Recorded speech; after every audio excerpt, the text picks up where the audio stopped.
Praise the Lord. जय मसीह की मेरे प्रिय भाई बहनों, आप सभी को प्रभु यीशु मसीह के नाम से बधाई देता हूं और स्वागत करता हूं हमारे एक और एक्सक्लूसिव वीडियो डिस्कशन में। आशा करता हूं आप हमारे पिछले डिस्कशन को ज़रूर देखे रहेंगे, जिसमें हमने राम बाबू के द्वारा प्रस्तुत किए गए गलत वचनों का और गलत प्रस्तुति का जवाब दिया है।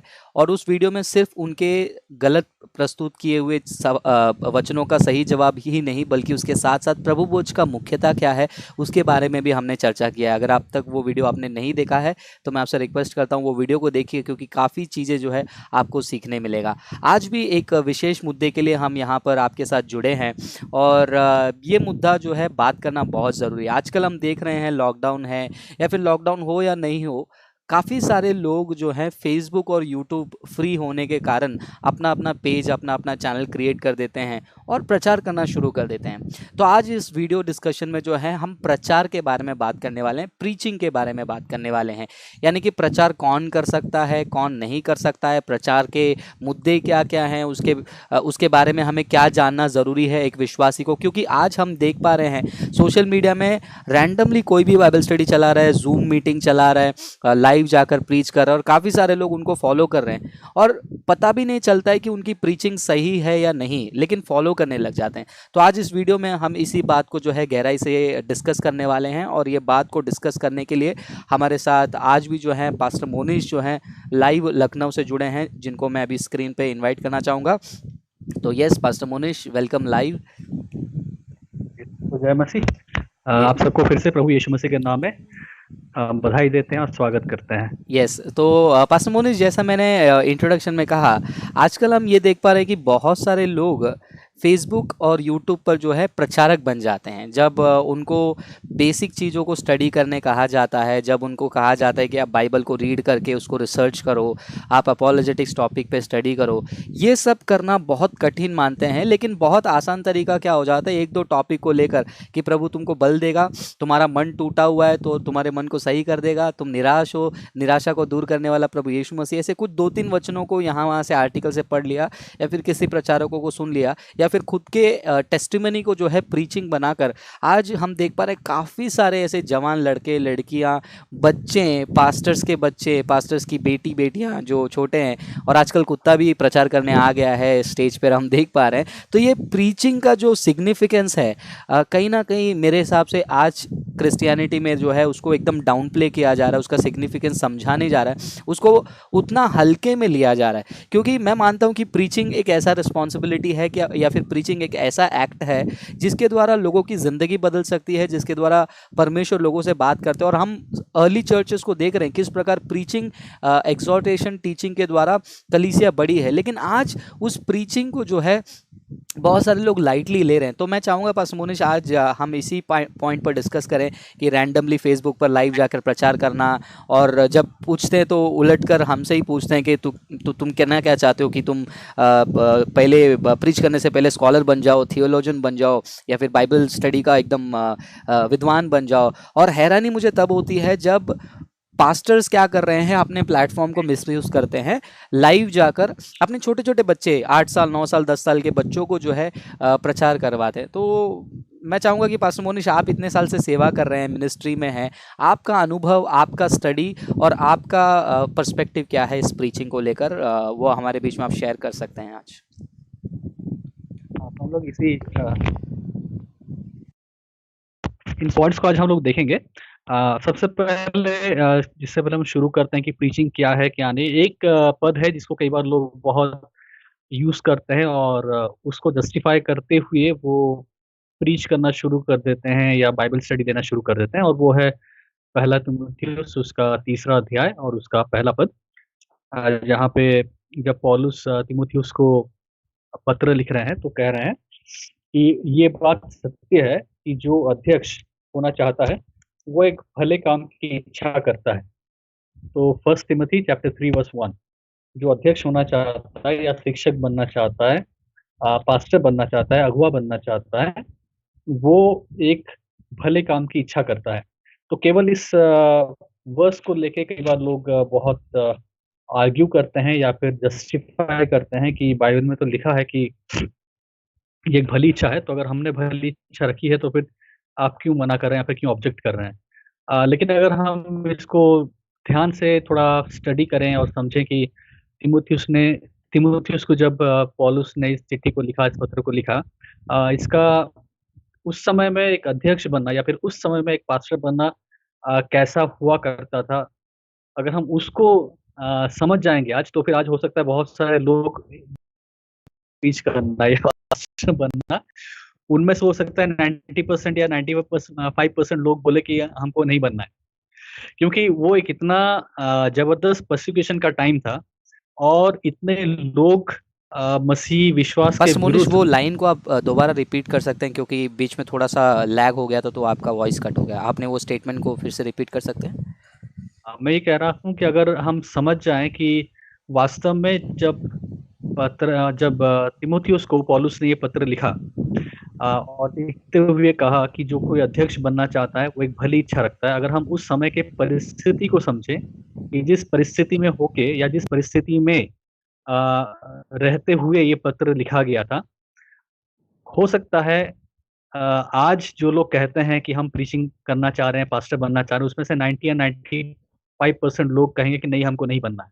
अगर समझ जाएँ कि जब वो लिखा गया था, जब पौलुस ने तिमुथियुस को लिखा, तब कैसी बातें या फिर वहाँ पे क्या-क्या चल रहा था।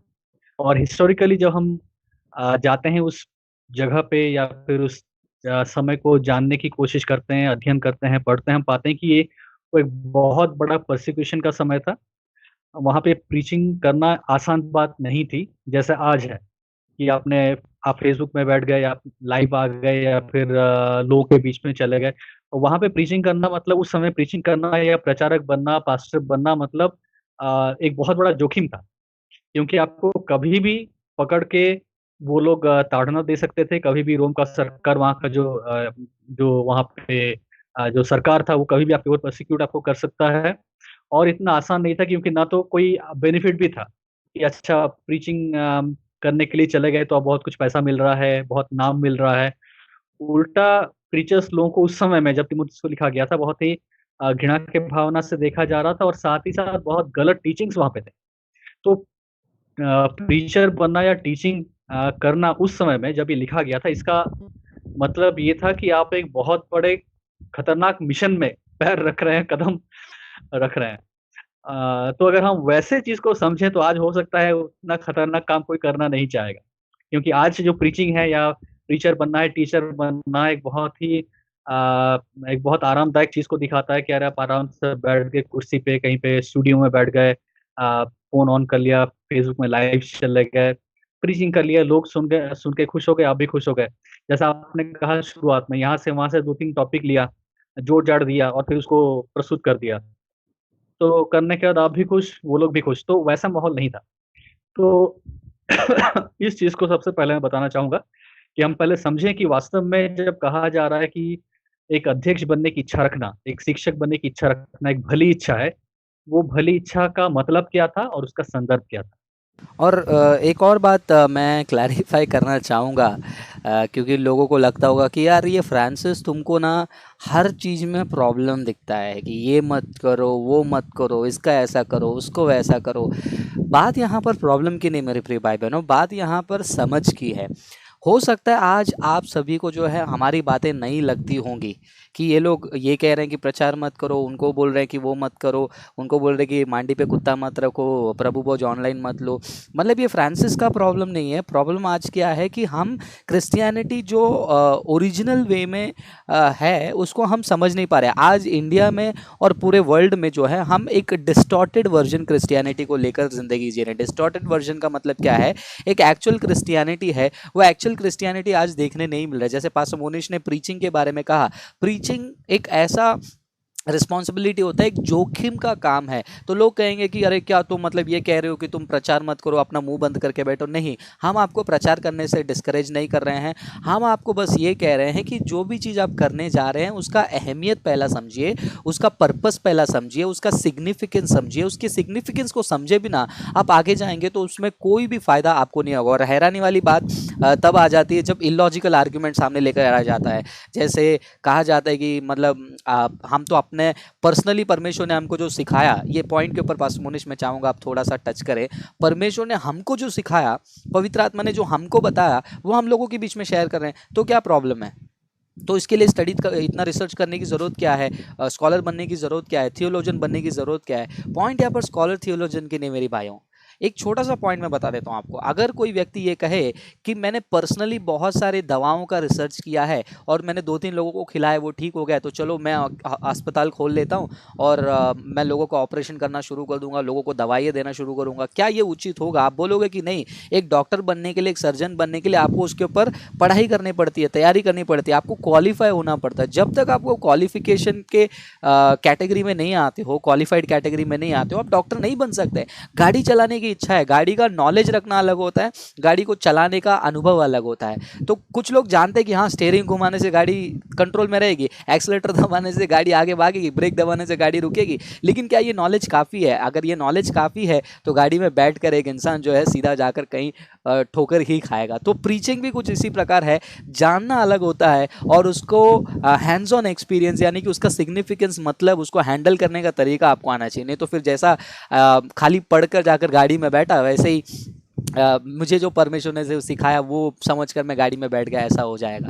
तो pastor Monish, I am sure आपने काफ़ी सारी चीज़ें को तैयार करके रखा है प्रीचिंग को लेकर, तो मैं चाहूँगा कि आप थोड़ा सा हमें हेल्प करें कि ये प्रीचिंग का सिग्निफिकेंस समझें, क्योंकि मेन जो है आज पास्टर्स को और प्रीचर्स को जो है प्रीचिंग का मकसद समझना ज़रूरी है। फिर बाद में हम जो यूट्यूब फेसबुक पर रैंडमली जो जवान लड़के लॉकडाउन के उस माहौल में फ्री बैठे हैं इसलिए लाइव चले जाते हैं, जैसे आपने पिछले लाइव में कहा कि बहती गंगा में पानी पे क्या बहती गंगा में हाथ धोना, यानी कि सब लोग कर रहे हैं लॉकडाउन, मैं भी फ्री हूँ, मैं भी कर रहा हूँ। तो ये क्या है, मतलब आप इसका सिग्निफिकेंस थोड़ा बताएंगे तो अच्छा रहेगा।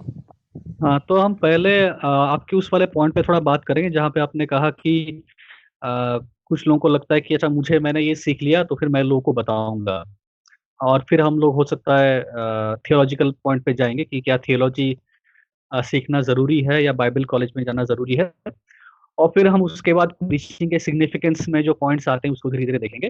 तो आइए पहले हम आपको उस पॉइंट को ही लेते हैं कि अगर मुझे परमेश्वर ने कुछ सिखाया, मैंने कुछ सिखाया, तो क्या मैं किसी को बोल नहीं सकता? बिल्कुल आप बोल सकते हैं, आप शेयर कर सकते हैं, लोगों को एनकरेज कर सकते हैं, लेकिन यहाँ पे 2 बातों का हमें ध्यान रखना है।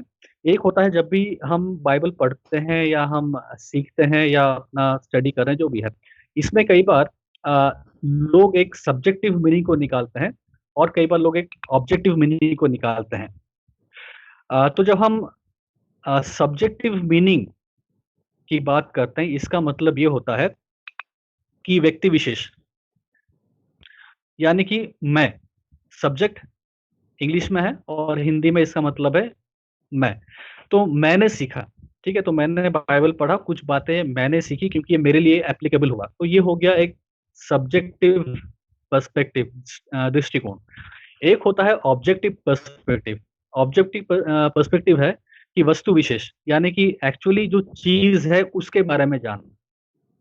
तो बाइबल में जब हम कोई पद को पढ़ते हैं, 2 तरीका होता है उसको लेने का। एक तो लोग उसको सब्जेक्टिवली लेते हैं, यानी कि अच्छा मैंने पढ़ा, मेरे पर्सनल लाइफ में अब क्या चल रहा है उसके हिसाब से इससे मैंने क्या सीखा, ये मेरे जीवन में कैसे अप्लाई हो गया, वो एक चीज़ होता है।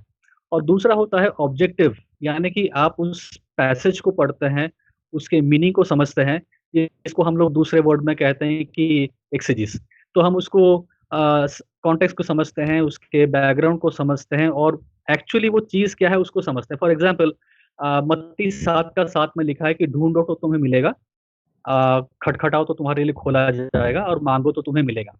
अब इसको मैं अगर सब्जेक्टिव पर्सपेक्टिव से लूँ, अच्छा आज मुझे अपने जीवन में कुछ चीज़ों की आवश्यकता है, तो मैं बाइबल को पढ़ रहा उस पद को, तो वहाँ पे लिखा है कि अच्छा ढूँढो तो पाओगे, खटखटाओ तो तुम्हारे लिए खोला जाएगा और माँगो तो मिलेगा। तो फिर मैंने सोचा अच्छा बाइबल में ऐसा लिखा है और मेरे जीवन के लिए चीज़ की आवश्यकता है, तो मैं प्रार्थना करता हूँ और हो सकता है परमेश्वर ने मुझे उस प्रार्थना का उत्तर दिया और मैं जाके इसको टीचिंग बना लेता हूँ और कहता हूँ देखो मैंने पढ़ा और मैंने ये सीखा और तुम भी ये सीखो। तो क्या हो गया, मैंने पढ़ा, मेरे पर्सनल लाइफ में कुछ एप्लीकेबल वो हो गया और मैं उसको सबके ऊपर थोप रहा हूँ। ये होता है सब्जेक्टिव दृष्टिकोण, यानी कि सब्जेक्टिव पर्सपेक्टिव, और उसके अनुसार हम लोगों को बोलते हैं। दूसरा होता है ऑब्जेक्टिव, यानी कि जब मैं उसको पढ़ता हूँ, अच्छा इसमें लिखा है कि मांगो तो तुम्हें मिलेगा, ढूंढो तो तुम पाओगे, और खटखटाओ तो तुम्हारे लिए खोला जाएगा। तो क्या चीज को मांगने के बारे में कहा जा रहा है, क्या चीज को ढूंढने के बारे में कहा जा रहा है? तो मैं मैथ्यू चैप्टर 5 के शुरुआत से पढ़ता हूँ, तो मैं देखता हूँ कि अच्छा, हुँ, मैथ्यू चैप्टर 5 में यीशु मसीह बहुत सारे लोगों को चंगाई करता है, और फिर क्या, बहुत सारे लोग उसके पीछे आते हैं, फिर वो पहाड़ के ऊपर जाकर बैठ जाता है, उसके चेले उसके आसपास बैठते हैं, और फिर यीशु मसीह वचन बोलना शुरू करता है, और फिर वो दिव्य वाणियां कहता है ना, ब्यूटीट्यूड्स कहता है, और उसके बाद लगातार वो पैसेज चला आ रहा है। यीशु मसीह बोलते जा रहे हैं, बोलते जा रहे हैं, बोलते रहे हैं। चैप्टर 5 में बहुत सारी चीजें हैं, चैप्टर 6 में बहुत सारी चीजें हैं, और फिर चैप्टर 7 में आते आते फिर यहाँ पे 7 का 7 में कहा जा रहा है कि ढूंढो तो तुम पाओगे, मांगो तो तुम्हें मिलेगा, खटखटाओ तो तुम्हारे लिए खोला जाएगा। तो अब हम समझते हैं, अच्छा यीशु मसीह क्या कह रहे थे, उस फ्लो में क्या क्या बातें थी, और फिर उसके अनुसार यीशु मसीह क्या चीज अब हमें ढूंढने के लिए कह रहे हैं। तो ये हो गया उसको ऑब्जेक्टिव तरीके से समझना। अब होता क्या है, ऑब्जेक्टिव तरीके से समझने के लिए मेहनत करना पड़ता है, उसमें टाइम लगता है, उसमें रिसर्च करना होता है, उसमें थोड़ा मेहनत करना होता है। वो 5 मिनट में 10 मिनट में नहीं होता है, उसमें कुछ घंटे लगते हैं। तो यहाँ पे क्या हो गया, ये थोड़ा मेहनत वाला काम है। लेकिन सब्जेक्टिव क्या हो गया, 10 मिनट में खिचड़ी बन गई, और हमने जो खाया, हमको जो सही लगा, मेरे जीवन में पर्सनली जो एप्लीकेबल हुआ, मैं जाके लोगों को बोलने लगता हूँ, अरे देखो मैंने पढ़ा, मैंने सीखा, मेरे मेरे साथ ऐसा हुआ, हुँ, आ, मैंने ऐसा प्रार्थना किया, तो फिर मैं भी तुमको वैसा ही सिखाऊंगा। राइट। तो यहाँ पे हमें थोड़ा डिफरेंशिएट करना है। हो सकता है हम अपनी पर्सनल टेस्टिमनी शेयर कर सकते हैं कि अच्छा हुँ, ठीक है, मैंने प्रार्थना किया, परमेश्वर ने मेरी आवश्यकताओं को पूरा किया। आपकी व्यक्तिगत गवाही ये हो सकती है, लेकिन जरूरी नहीं कि आपकी व्यक्तिगत गवाही एक टीचिंग बन जाए। तो आपकी व्यक्तिगत गवाही हो सकता है, आप अपनी व्यक्तिगत गवाही से किसी भाई को इनकरेज कर सकते हैं, कुछ कुछ बता सकते हैं, वो निराशा में है, आप उसके लिए प्रार्थना कर सकते हैं। लेकिन उसको आप टीचिंग बना के, एक प्रीचिंग बना के उसको आप प्रेजेंट करने लगते हैं, और सबके ऊपर वैसे ही अप्लाई करने लगते हैं, वहां पे गड़बड़ी हो जाता है।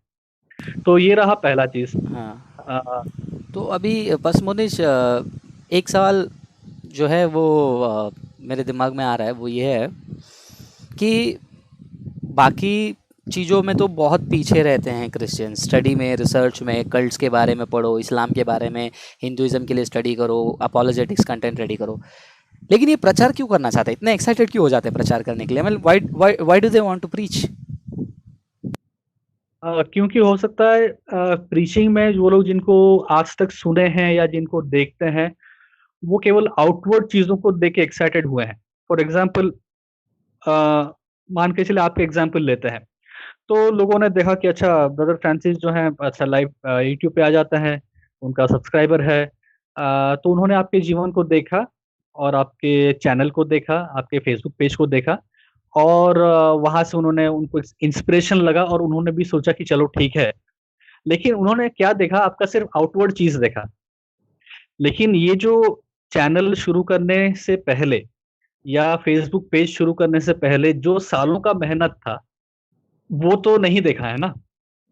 तो वो जो इंस्पायर हुए हैं, वो केवल आपका वो बाहरी चीज को देख के इंस्पायर हुए हैं कि अच्छा ठीक है, एक पेज उनका है, वो आ जाते हैं, लोग जुड़ जाते हैं, वो सवाल पूछते हैं, तो फिर ये बोलने लगते हैं, आंसर दे देते हैं, और इतना वीडियो बना देते हैं। फिर आपका पेज में अच्छा, ये तो बड़ा कोट पहन के वहाँ पे सेमिनार में प्रीचिंग कर रहे हैं, वहाँ पे बड़ा सा एक स्क्रीन लगा है, और लोग वो गुजरात चले गए, आप कुछ कुछ था ना, कहाँ कहाँ पे आप लोग प्रोग्राम के लिए गए, तो यहाँ चले गए। तो जी। वो जो बाहरी चीजें लोगों को अट्रैक्ट कर रहा था, लेकिन इसके हुँ, पीछे जो सालों का मेहनत है, इसके पीछे जो रात भर जग के पढ़ने का मेहनत है, इसके पीछे जो पर्सनल स्ट्रगल है, अब वो तो लोग नहीं जान रहे हैं। अच्छा, जानना भी नहीं है लोगों को। हुँ, तो क्या है कि जो मोटिवेशन का पॉइंट है, क्राइटेरिया है, वो केवल आउटवर्ड जो चीजें दिख रही हैं वो है।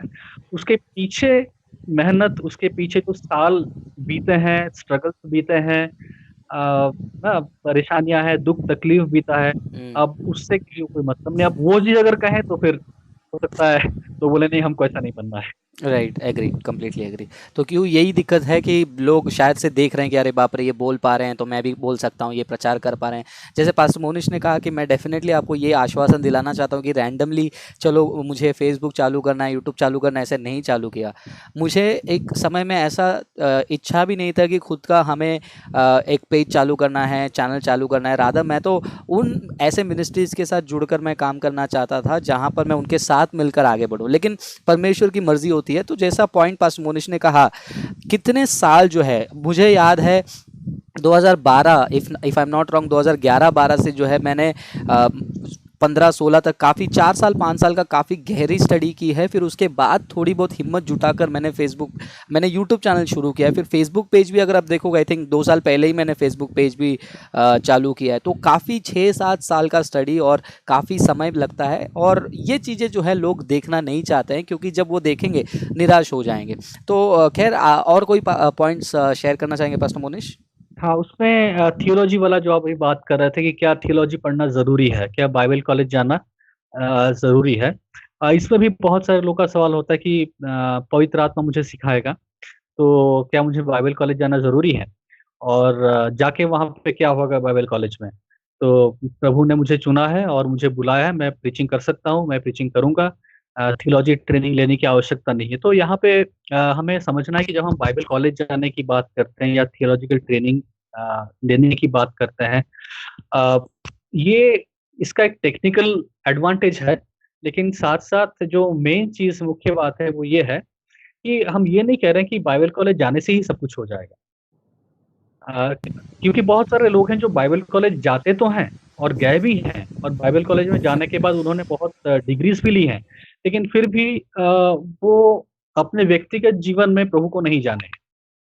तो उन्होंने क्या किया, बाइबल कॉलेज में जाके कुछ डिग्रियाँ तो ले ली हैं, टेक्निकली वो लोग क्वालिफ़ाइड तो हो गए हैं एक तरीके से, लेकिन उनके व्यक्तिगत जीवन में कुछ काम नहीं हो पाया है। या फिर उन्होंने वहाँ पे जो गए और उन्होंने जो सीखा उसको अपने जीवन में पर्सनली कभी अप्लाई नहीं किया है। तो यहाँ पे क्या हुआ कि ये जो कैटेगरी के लोग हैं वो गए, हम्म। लेकिन जाने के बाद भी कुछ फ़ायदा नहीं हुआ। या फिर अगर कोई व्यक्ति जाता है लेकिन पढ़ता नहीं है वहाँ पे जाके, तो जाके क्या फ़ायदा? तो बात ये नहीं कि बाइबल कॉलेज जाना है या जाना पड़ेगा। बात ये है कि अगर बाइबल कॉलेज कोई जाता है तो क्या वहाँ पे जाके वो कायदे से पढ़ाई करता है या नहीं करता है? मेन चीज़ वो है, और पढ़ने के बाद क्या सबसे पहले अपने व्यक्तिगत जीवन में उसको अप्लाई करता है या नहीं करता है? ये बहुत ज़रूरी है। तो वही चीज़ अगर आप भी बाइबल कॉलेज बिना गए आप व्यक्तिगत पर्सनली भी स्टडी कर पा रहे हैं तो भी ठीक है। लेकिन मुद्दा ये है कि आप अपने आप को ट्रेन करते हैं। एग्जैक्टली। अ, चाहे आप बाइबल कॉलेज में जाके ट्रेन कर रहे हैं या आप पर्सनल स्टडी के द्वारा ट्रेन कर पा रहे हैं। आजकल तो अच्छा हो गया क्योंकि इतने ऑनलाइन रिसोर्सेस हैं, तो इस वजह से ये मैंडेटरी नहीं हो गया है कि अच्छा आपको जाना ही जाना है। राइट। आप व्यक्तिगत रूप से भी अपने आप को ट्रेन कर सकते हैं, पढ़ सकते हैं। तो मेन मुद्दा ये है कि अपने आप को एक पढ़ाई के लिए, स्टडी करने के लिए समय को देना, पढ़ने के लिए मेहनत करना, पढ़ने के लिए डिसिप्लिन लाइफ को जीना, ये बहुत ज़रूरी है। अगर यही चीज़ कोई बाइबल कॉलेज जाके नहीं कर रहा है, तो जाके क्या फ़ायदा? वो बाइबल कॉलेज तो जा रहा है, लेकिन वो डिसिप्लिन्ड नहीं है। बाइबल कॉलेज तो जा रहा है, लेकिन क्लासेस मिस कर रहे हैं। बाइबल कॉलेज तो जा रहे हैं, लेकिन बाइबल कॉलेज के लाइब्रेरी में जो रिसोर्सेज़ उसको पढ़ ही नहीं रहे हैं। बाइबल कॉलेज तो जा रहे हैं, लेकिन चीटिंग करके एग्ज़ाम असाइनमेंट देके पास हो जा रहे हैं। तो कोई फ़ायदा नहीं बाइबल कॉलेज जाके। तो मेन चीज़ यही है कि हाँ, आप चाहे बाइबल कॉलेज जा रहे हैं या नहीं जा रहे हैं, क्या आप अपने आप को थियोलॉजिकली पढ़ के, रिसर्च करके, किताबों के द्वारा, आर्टिकल्स के द्वारा, खुद के मेहनत के द्वारा क्या आप आपको लगातार इक्विप करते जा रहे हैं और अपडेट करते जा रहे हैं, ये मेन चीज़ है। लेकिन हाँ, एक चीज़ मैं ये कहूँगा कि बाइबल कॉलेज जो लोग जाते हैं, उनके पास एक टेक्निकल एडवांटेज होता है। ये एडवांटेज तो है, ये स्पिरिचुअल एडवांटेज तो मैं नहीं कहूँगा, लेकिन मैं कहूँगा हाँ, टेक्निकली एक बहुत बड़ा एडवांटेज है, जब आप जाते हैं बाइबल कॉलेज में, क्योंकि वहाँ पे बहुत अच्छे टीचर्स होते हैं, जिनके द्वारा अगर आप सीखते हैं तो आपके लिए एडवांटेज होता है। आप खुद जो मेहनत कर रहे हैं, वहाँ पे कोई आपको सिखा रहा है। ये टेक्निकली एक बहुत बड़ा एडवांटेज होता है। टेक्निकली दूसरा एडवांटेज है कि वहाँ पे आपके पास बहुत सारे रिसोर्सेज़ अवेलेबल होते हैं। तीसरा एक टेक्निकल एडवांटेज है कि आपके पास एक डिग्री होता है।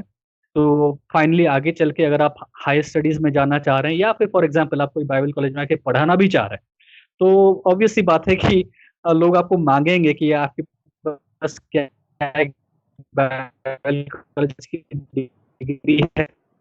अगर आप पास्टल मिनिस्ट्री में कहीं अच्छे जगह पे पास्टर बनना चाह रहे हैं, जहाँ पे कई बार चर्चेस की डिमांड होती है कि आपके पास डिग्री है क्या। तो हाँ, कुछ टेक्निकल एडवांटेजेस ज़रूरी होते हैं, और ये कई बार हम लोग अपने मसीह जीवन के शुरुआती दिनों में हमको ये इम्पोर्टेंट नहीं लगता है। लेकिन जैसे-जैसे समय बीतता है तब लगता है कि नहीं, बाइबल कॉलेज में अगर आपको मौका मिला था और आप नहीं गए और आपने नहीं किया, अ, हो सकता है आपके अंदर घमंड था, आपको लगा कि अरे कौन जाता है बाइबल कॉलेज, मैं नहीं जाऊँगा। या फिर आपने बाइबल कॉलेज को बड़ा ही तुच्छ समझा ना, अरे क्या है, कुछ भी नहीं है ये। ऐसा एटीट्यूड रख के अगर आप नहीं गए तो कई बार बाद में लगता है कि अरे यार, गया होता तो अच्छा रहता, अच्छा मौका था। तो टेक्निकल पॉइंट ऑफ व्यू से मैं कहूँगा कि काफ़ी सारे एडवांटेजेस होते हैं। तो अगर आपको ऐसा कुछ मौका मिलता है, पॉसिबल है, तो अगर आप जाएँ तो अच्छा होगा। लेकिन हाँ, बहुत ज़रूरी है कि आप सही बाइबल कॉलेज में भी जाएँ। तो ये भी नहीं कि बाइबल कॉलेज जाना है तो मुँह उठा के कोई भी बाइबल कॉलेज में चला गया, क्योंकि बाइबल कॉलेज भी आजकल वैसे ही है। हर कोई बाइबल कॉलेज खोल रहा है। जैसे आज हम लोग बात कर रहे हैं, हर कोई प्रीचर बनना चाह रहा है, तो बाइबल कॉलेज भी हर कोई खोल दे रहा है।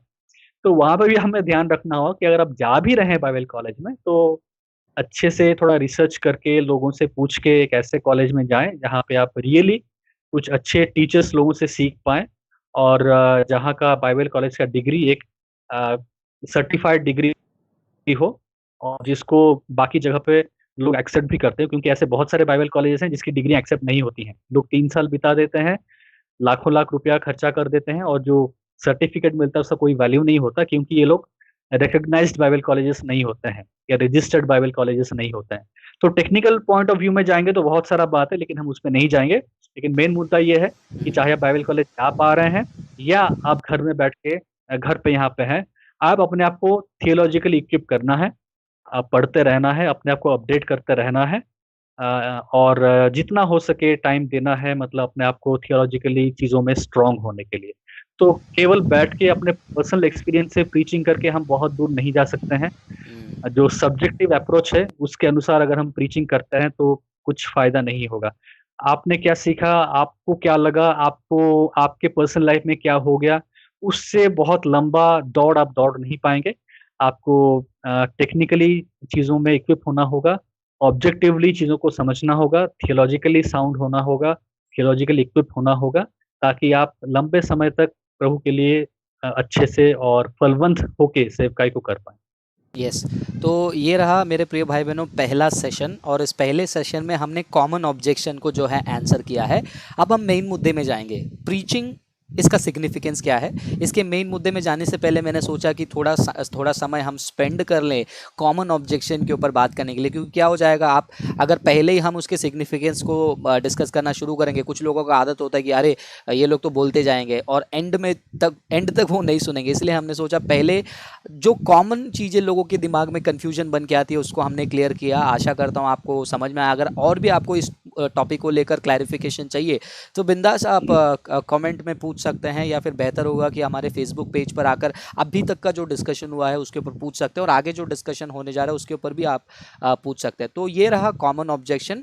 और एक और पॉइंट ऐड करूंगा, फिर उसके बाद मेन मुद्दे में मैं जाऊंगा। पास मोनिश को रिक्वेस्ट करूंगा कि हमारा जो मेन टॉपिक है आज का, प्रीचिंग, उसका सिग्निफिकेंस, उसके ऊपर हम शुरू करें। अगर कोई व्यक्ति कहता है कि मैं यीशु के बारे में प्रचार करना चाहता हूँ, या फिर यीशु के बारे में मैं प्रचार कर रहा हूँ, तो ये ज़रूरी है कि एक व्यक्ति को आप जाने बिना उसके बारे में बात नहीं कर सकते हो। अगर आप यीशु मसीह का प्रचार कर रहे हो तो यीशु मसीह को जानना ज़रूरी है। क्या यीशु मसीह को जानना इतना ही है कि यीशु मसीह मेरे लिए आया, जिया, क्रूस पे मरा, दफनाया गया, तीसरा दिन उनका पुनरुत्थान हुआ, उठा लिया गया, वापस से आने वाला है, क्या इतना काफ़ी है?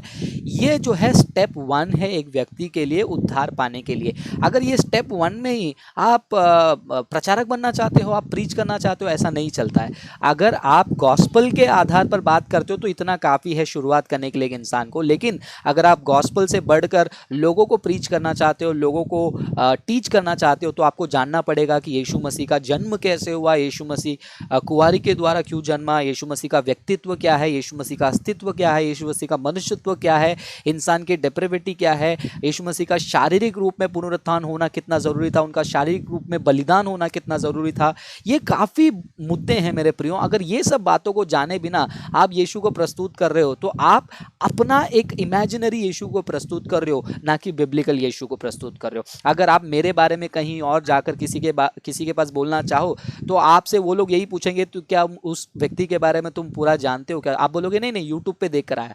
तो ऐसे ही आज हमारा हाल हो गया है। हम यीशु मसीह को थोड़ा लेवल 1 पे समझकर, थोड़ा चंगाई चमत्कार से समझकर उनको प्रचार करने जा रहे हैं। आप पूछोगे कि तो गॉस्पल शेयर करने के लिए भी हमको स्टडी करना पड़ेगा क्या? गॉस्पल शेयर करने के लिए गॉस्पल क्या है जानो, उसके लिए बहुत कम टाइम लगता है। लेकिन जब आप टीचिंग और प्रीचिंग की बात करता हूं, आप एक लेवल ऊपर जा रहे हो, उसके सीरियसनेस को हम डिस्कस करें। तो यस, तो चलिए पास्टर मोनिश हमारे सेकंड सेशन में चलते इसमें हैं। एक एक चीज मैं छूट गया था, जो ठीक बाइबल है। कॉलेज वाला। बहुत जरूरी है कि अगर आप कोई चाह रहा है बाइबल कॉलेज जाना या बाइबल कॉलेज में थियोलॉजिकल डिग्रीज लेना, जो भी है, उसकी शुरुआत सबसे पहले अपने लोकल चर्च से होनी चाहिए। क्योंकि जब तक आप अपने स्थानीय कलीसिया से प्रेम करना नहीं सीखे हैं, जब तक आप अपनी स्थानीय कलीसिया में सेवा करना नहीं सीखे हैं, जब तक आप अपनी स्थानीय कलीसिया में स्पिरिचुअल एडिफिकेशन को में कंट्रीब्यूट करना नहीं सीखे हैं, और आप तुरंत बाइबल कॉलेज भाग जाते हैं, उसका बहुत बड़ा प्रॉब्लम ये होता है कि कई बार लोग जब बाइबल कॉलेज एकदम शुरुआत में ही चले जाते हैं और जब वो आते हैं, वो अपने लोकल चर्च में एडजस्ट करना उनके लिए बहुत दिक्कत होता है। क्योंकि जब वो जाते हैं वहाँ पे, तो वो जब लौटते हैं, वो बहुत ही एक प्राइड के साथ लौटते हैं कि मैंने बहुत कुछ सीख लिया है, मेरे चर्च के लोगों को कुछ नहीं मालूम है। तो एक घमंड से भर के कई बार बाइबल कॉलेज से लोग लौटते हैं, क्योंकि उन्होंने एक बेसिक स्टेप मिस ये कर लिया कि उन्होंने अपना एक सफिशिएंट टाइम अपने लोकल चर्च में स्पेंड नहीं किया है। लोकल चर्च में डिसिप्लिन लाइफ जीना, लोकल चर्च में कंट्रीब्यूट करना, लोकल चर्च में सीखना, लोकल चर्च में सेवा को करना, सेवा को देना। जब वो चीज़ मिस हो गया है और वो डायरेक्ट पहुँच गए, तो क्या होता है, जब लौट के आते हैं तो उनके अंदर इतना प्राइड और नॉलेज भरा हुआ होता है कि फिर वो अपने कलीसिया में हर वक़्त फ़ॉल्ट ही फ़ॉल्ट ढूँढते हैं। क्योंकि उनका हर एक बात में, "अरे! मैंने कॉलेज में पढ़ा है ना, मैंने बीटीएस डिग्री किया है, मैंने एमडिव किया है, वहाँ पे ऐसा बताया गया है, यहाँ पे तो ऐसा कुछ नहीं हो रहा है।" तो प्रैक्टिकली ये बहुत बड़ा इश्यू होता है। तो मेरा सजेशन हर वक़्त ये रहेगा कि आप अपने सबसे पहले फर्स्ट स्टेप, जैसा ब्रदर ने कहा, कि पहले प्रभु को जानिए। दूसरे बात, अपने लोकल चर्च में एक टाइम स्पेंड कीजिए, जहाँ पे आप वहाँ पे अपनी सेवा करते हैं, वहाँ पे सीखते हैं, वहाँ पे कलीसिया में सेवकाई का एक कार्य करते हैं। फिर आप अपने आप को इक्विप करने के लिए कॉलेज जा सकते हैं, अगर आप चाहते हैं तो। Yes, thanks pastor Monish. So चलिए अब हम चलते हैं हमारे सेकेंड सेशन में, जो कि सिग्निफिकेंस प्रीचिंग का। इसको हम थोड़ा सा स्टेप बाय स्टेप स्टडी करेंगे। आशा करता हूँ कि आप लोग अभी तक देख रहे हैं और आगे भी जो है कंटिन्यू करेंगे। तो यस पास्टर मोनिश। ठीक है, हमने एक छोटा सा आर्टिकल बनाया था और उस पे हम लोग थोड़ा सा डिस्कस करेंगे, और फ्रांसिस आप भी इसमें पॉइंट्स अपना भी इसमें दे सकते हैं। तो ज़रूर। सबसे पहले ये कि जब भी हम प्रचार करने की बात करते हैं कि मुझे प्रचार करना है, प्रचारक बनना है, शिक्षा देना है, चीज़ें हैं। सबसे पहला क्वेश्चन आता है कि हम प्रचार करना क्यों जा रहे हैं? क्यों नहीं कुछ और? क्यों नहीं मैं इंजीनियर बनना चाहता हूँ? क्यों नहीं मैं डॉक्टर बनना चाहता हूँ? क्यों नहीं मैं बिज़नेसमैन बनना चाहता हूँ? क्यों मुझे प्रचार करना है? तो कुछ अच्छे रीज़न भी हो सकते हैं और कुछ बुरे रीज़न भी हो सकते हैं, और मैंने ऐसे ही कुछ रैंडमली इस पे नोट किया है। कई बार लोग इस वजह से प्रचार करना चाहते हैं क्योंकि उनके घर वाले उसको बहुत एनकरेज करते हैं। क्रिश्चियन फैमिली में कई बार ऐसा होता है कि घर वाले बच्चों में बहुत, "अरे! बहुत बच्चा बहुत बचपन में बहुत दुआ प्रार्थना करने वाला बच्चा है, मेमोरी वर्स बहुत अच्छा याद कर लेता है, संडे स्कूल इसने बहुत प्राइज़ जीता है।" तो ये जो बचपन में या संडे स्कूल में इनका एक अच्छा परफॉर्मेंस रहा है, या अच्छे से वो लोग रहे हैं, बहुत अच्छा गीत गा लेता है, या फिर बहुत अच्छा म्यूज़िक में है, तो कई बार ये जो एक फैमिली या सोशल प्रेशर होता है, वो कई बार लोगों को मोटिवेट करता है कि अच्छा वो भी प्रचारक बन जाए। ये बात बिल्कुल दूसरा सच क्या है। एक रीज़न होता है। ये बात बिल्कुल सच है, क्योंकि एक ब्रदर है जो फेसबुक पे मैंने देखा, मतलब आई थिंक 17-18 साल का लड़का है, पंजाब से है। वो मेरे फ्रेंड्स लिस्ट में था। वो अचानक से पोस्टर बना बना के डाल रहा था कि प्रॉफिट ये, प्रॉफिट वो, प्रॉफिट खुद का नाम डाल रहा था। तो मैंने वो ब्रदर को जाकर पर्सनली मैसेज किया और पूछा कि आप प्रॉफिट हैं, प्रॉफिट कैसे बने, मुझे भी बताइए, मुझे भी बनना है। तो बोले कि ब्रदर आप जानते हो क्यों आप मेरा मजाक उड़ा रहे हैं। मैंने बोला मजाक नहीं उड़ा रहा हूँ, आप प्रॉफिट बन गए तो कैसे बन गए बताइए। तो उन्होंने बताया कि ब्रदर मैं प्रॉफिट इसलिए बन गया क्योंकि बचपन में मेरी माँ कहती थी कि बचपन में मैं बहुत ही प्रभु में स्ट्रांग था, प्रभु में बहुत जोश के साथ था। तो मेरी मम्मी ने बोला कि तू बचपन में ऐसा था, तू तो अभी परमेश्वर से चुना हुआ विशेष व्यक्ति है, तो इसीलिए जो है मैं अपने आप को प्रॉफिट समझता हूँ। मैंने बोला क्या यही कारण है? बोलते नहीं ब्रदर, मैंने एक दो बार कुछ तो बात बोला था तो वो भी पूरा हो गया, तो लोग मुझे बोल रहे थे कि अरे वाह तेरा बात तो पूरा हो रहा है, तू तो प्रॉफिट है। तो सब लोग बोल रहे हैं, मम्मी बोल रही है, इसलिए मैं अपने आप को प्रॉफिट बना लिया। और हमको लोग मीटिंग में भी बुलाते हैं लोकल लोकल जगह पे, तो मैं बहुत सारे चर्च में जाके प्रचार करता हूँ, लोग मुझे प्रॉफिट साहब बोलते हैं, तो मैं प्रॉफिट बन गया। तो ऐसे भी हैं रियल रीजंस जो मैं अपने खुद एक्सपीरियंस में मैं देख चुका हूँ। और भी आप एक ट्रेंड देखे होंगे, जब भी कुछ घर में कुछ होता है लोग बच्चों को बोलते हैं प्रार्थना करो क्योंकि परमेश्वर बच्चों की प्रार्थना को सुनता है। यीशु मसीह ने कहा कि तो बच्चों से बुला के प्रार्थना किया तो ठीक है। हुआ तो वो भी एक रीजन होता है कि अरे बचपन में जो है इन बच्चे ने इसको और हाथ रख के प्रार्थना किया था, उसको हाथ रख के प्रार्थना किया तो वो ठीक हो गया, तो प्रभु के द्वारा चुना गया है ये। क्योंकि सैमुअल को भी प्रभु ने बचपन से चुना था, वो 3 साल की उम्र से सेवकाई करता था, तो ये चुनाव था प्रभु का। तो कई बार इस तरह की जो चीजें हैं ये बचपन से एक दिमाग में आप सुनते रहते हैं, तो कई बार जब बड़े होते हैं आपको लगता है कि नहीं नहीं मुझे भी प्रचारक बनना चाहिए, प्रॉफिट बनना चाहिए, टीचर बनना चाहिए। दूसरा, कई बार लोगों को लगता है कि और तो कुछ हो नहीं सक रहा है तो आप उससे अच्छा पादरी बन जाओ। ये भी एक रीजन है। कई बार लोग ना तो पढ़ाई में अच्छे होते हैं, ना कोई और चीज में होते हैं, तो माँ बाप बोलते हैं कि अरे तेरा कुछ नहीं होने वाला है, तो एक काम कर, बाइबल कॉलेज चला जा या फिर कुछ कर ले और तू एक पादरी बन जा। तो कई बार माँ बाप बच्चों को इस तरह से भी बात करते हैं, और लोगों को भी लगता है कि अच्छा क्योंकि मैं और कुछ नहीं कर सकता, ये पास्टर बनना बड़ा इजी काम है। भाई खोलना है बाइबल से, कुछ बोलना है आधा घंटा, लोगों को क्या फर्क पड़ता है? लोग चर्च आएंगे, सुनेंगे, दान दशमांश देंगे, चले जाएंगे, काम खत्म हो गया। बर्थडे में जाके प्रचार कर देना है, और बीच में किसी का जन्मदिन हुआ प्रचार कर देंगे, शादियां प्रचार कर देंगे, हो गया। यहाँ वहां से पढ़ लें, कर लेंगे।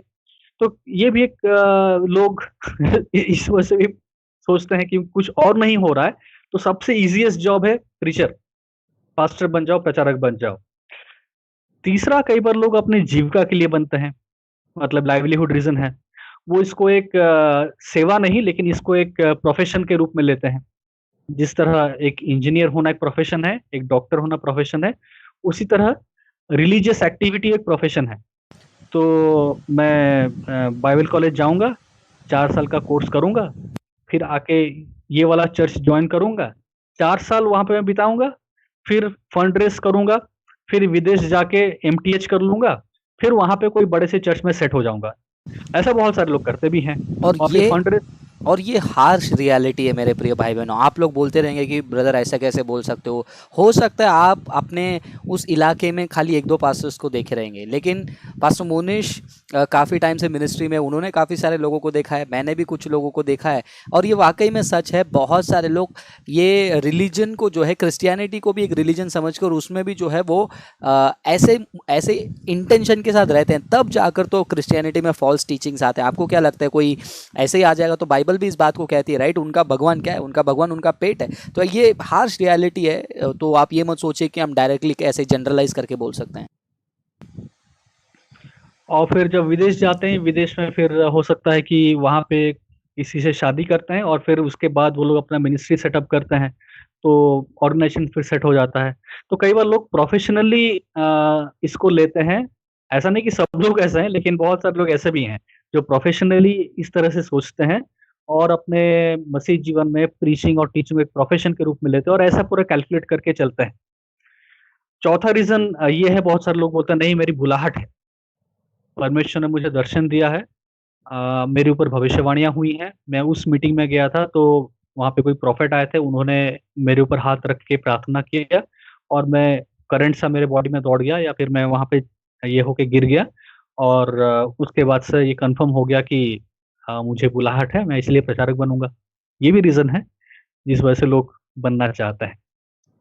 और जैसा कल हमने बताया था कि समय के साथ बहना, क्योंकि ट्रेंड हो रहा है आज प्रीचिंग करने का लॉकडाउन के समय में, तो ट्रेंड के साथ हमें जाना है। तो आज जो ट्रेंडिंग चीज़ है आज, वो ये है कि फेसबुक चलाओ, या फिर अपना यूट्यूब चैनल चलाओ, प्रॉफिट बन जाओ, पास्टर बन जाओ, एपोस्टल बन जाओ। तो लग रहा है कि यही सबसे अट्रैक्टिव और सक्सेसफुल करियर है। तो इस वजह से मैं समय के बहाव के साथ चलूंगा। तो आज अगर प्रीचिंग और टीचिंग और पास्टर बनना एक ट्रेंड है तो मैं वो बनूंगा। अगर 4 साल बाद क्रिश्चियन ऑर्गेनाइजेशन में काम करना ट्रेंड है तो मैं क्रिश्चियन ऑर्गेनाइजेशन में काम करने लग जाऊंगा। उसके बाद अगर सोशल वर्क करना ट्रेंड बनेगा तो मैं सोशल वर्क भी करने लगूंगा। तो यहाँ पे ना तो कॉलिंग होता है, ना अंदर में वो भूख और प्यास होती है। यहाँ पे बस ये होता है कि ऑब्जर्व करते हैं क्या चीज आज मार्केट में चल रहा है और आप वो करते हैं। स्टॉक मार्केट में ऐसा है, आज इस स्टॉक का भाव ज्यादा है तो इसको खरीदेंगे या फिर इसके ऊपर ट्रेड करेंगे, कल उसका होगा तो उसमें करेंगे। तो आज ट्रेंड चल रहा है प्रीचर टीचर बनने का, सोशल मीडिया में सेलिब्रिटी बनने का, तो हम इस ट्रेंड में होंगे।